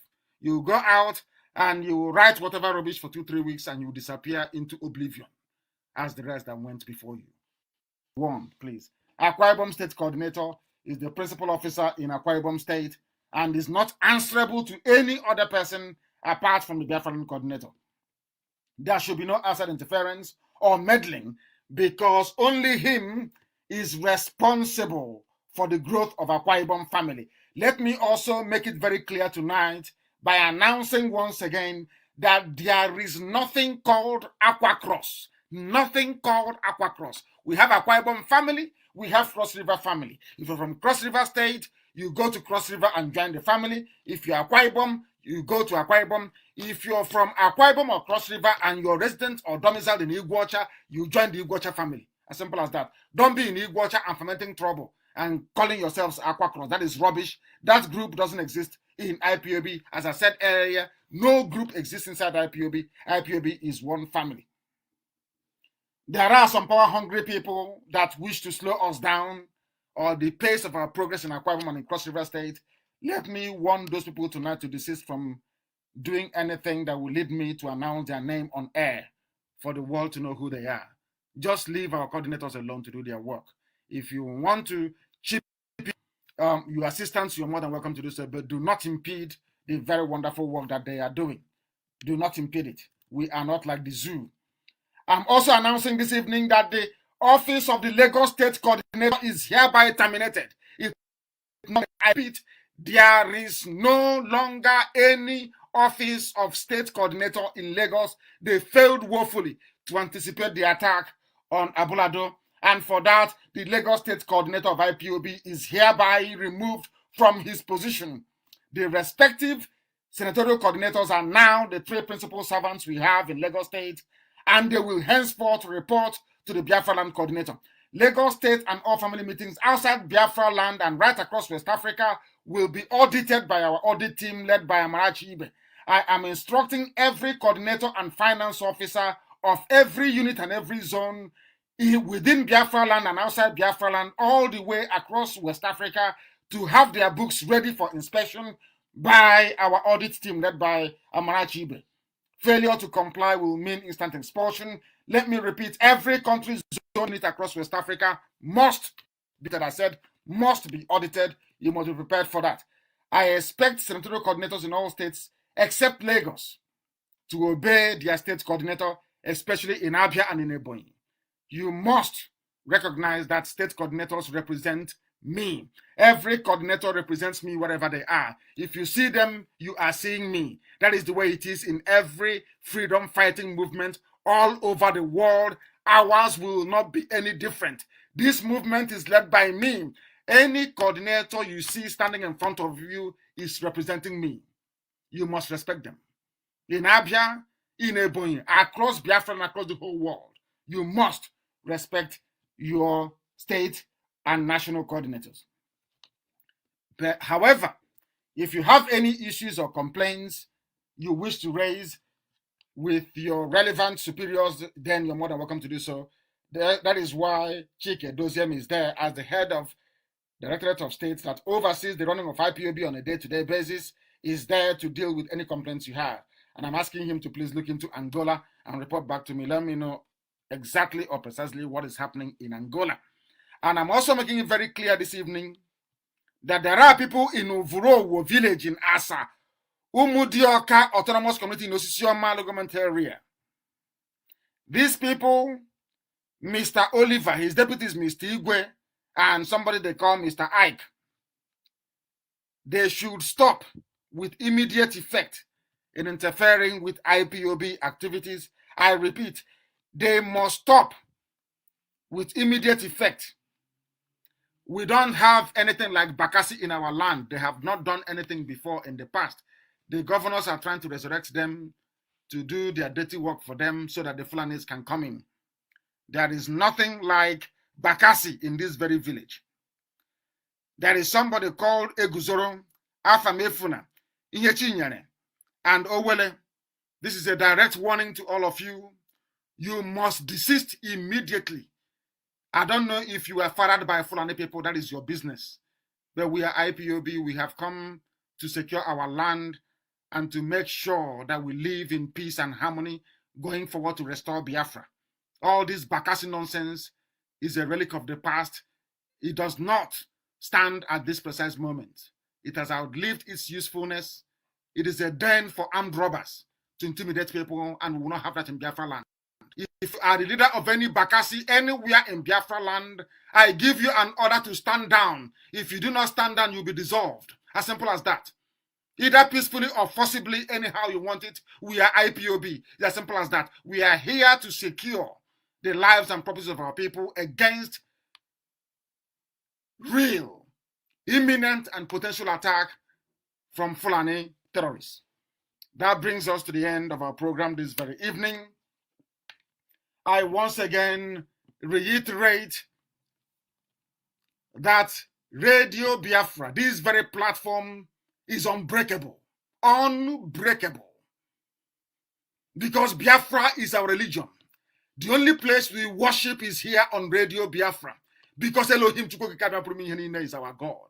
We have no other God apart from one indivisible God in heaven who will guide, protect, and keep us safe in this very time of coronavirus plague, because I want all of us to see Biafra, that the will of God will be fulfilled in our lives, in our time, to serve his purpose for Africa, now and forevermore.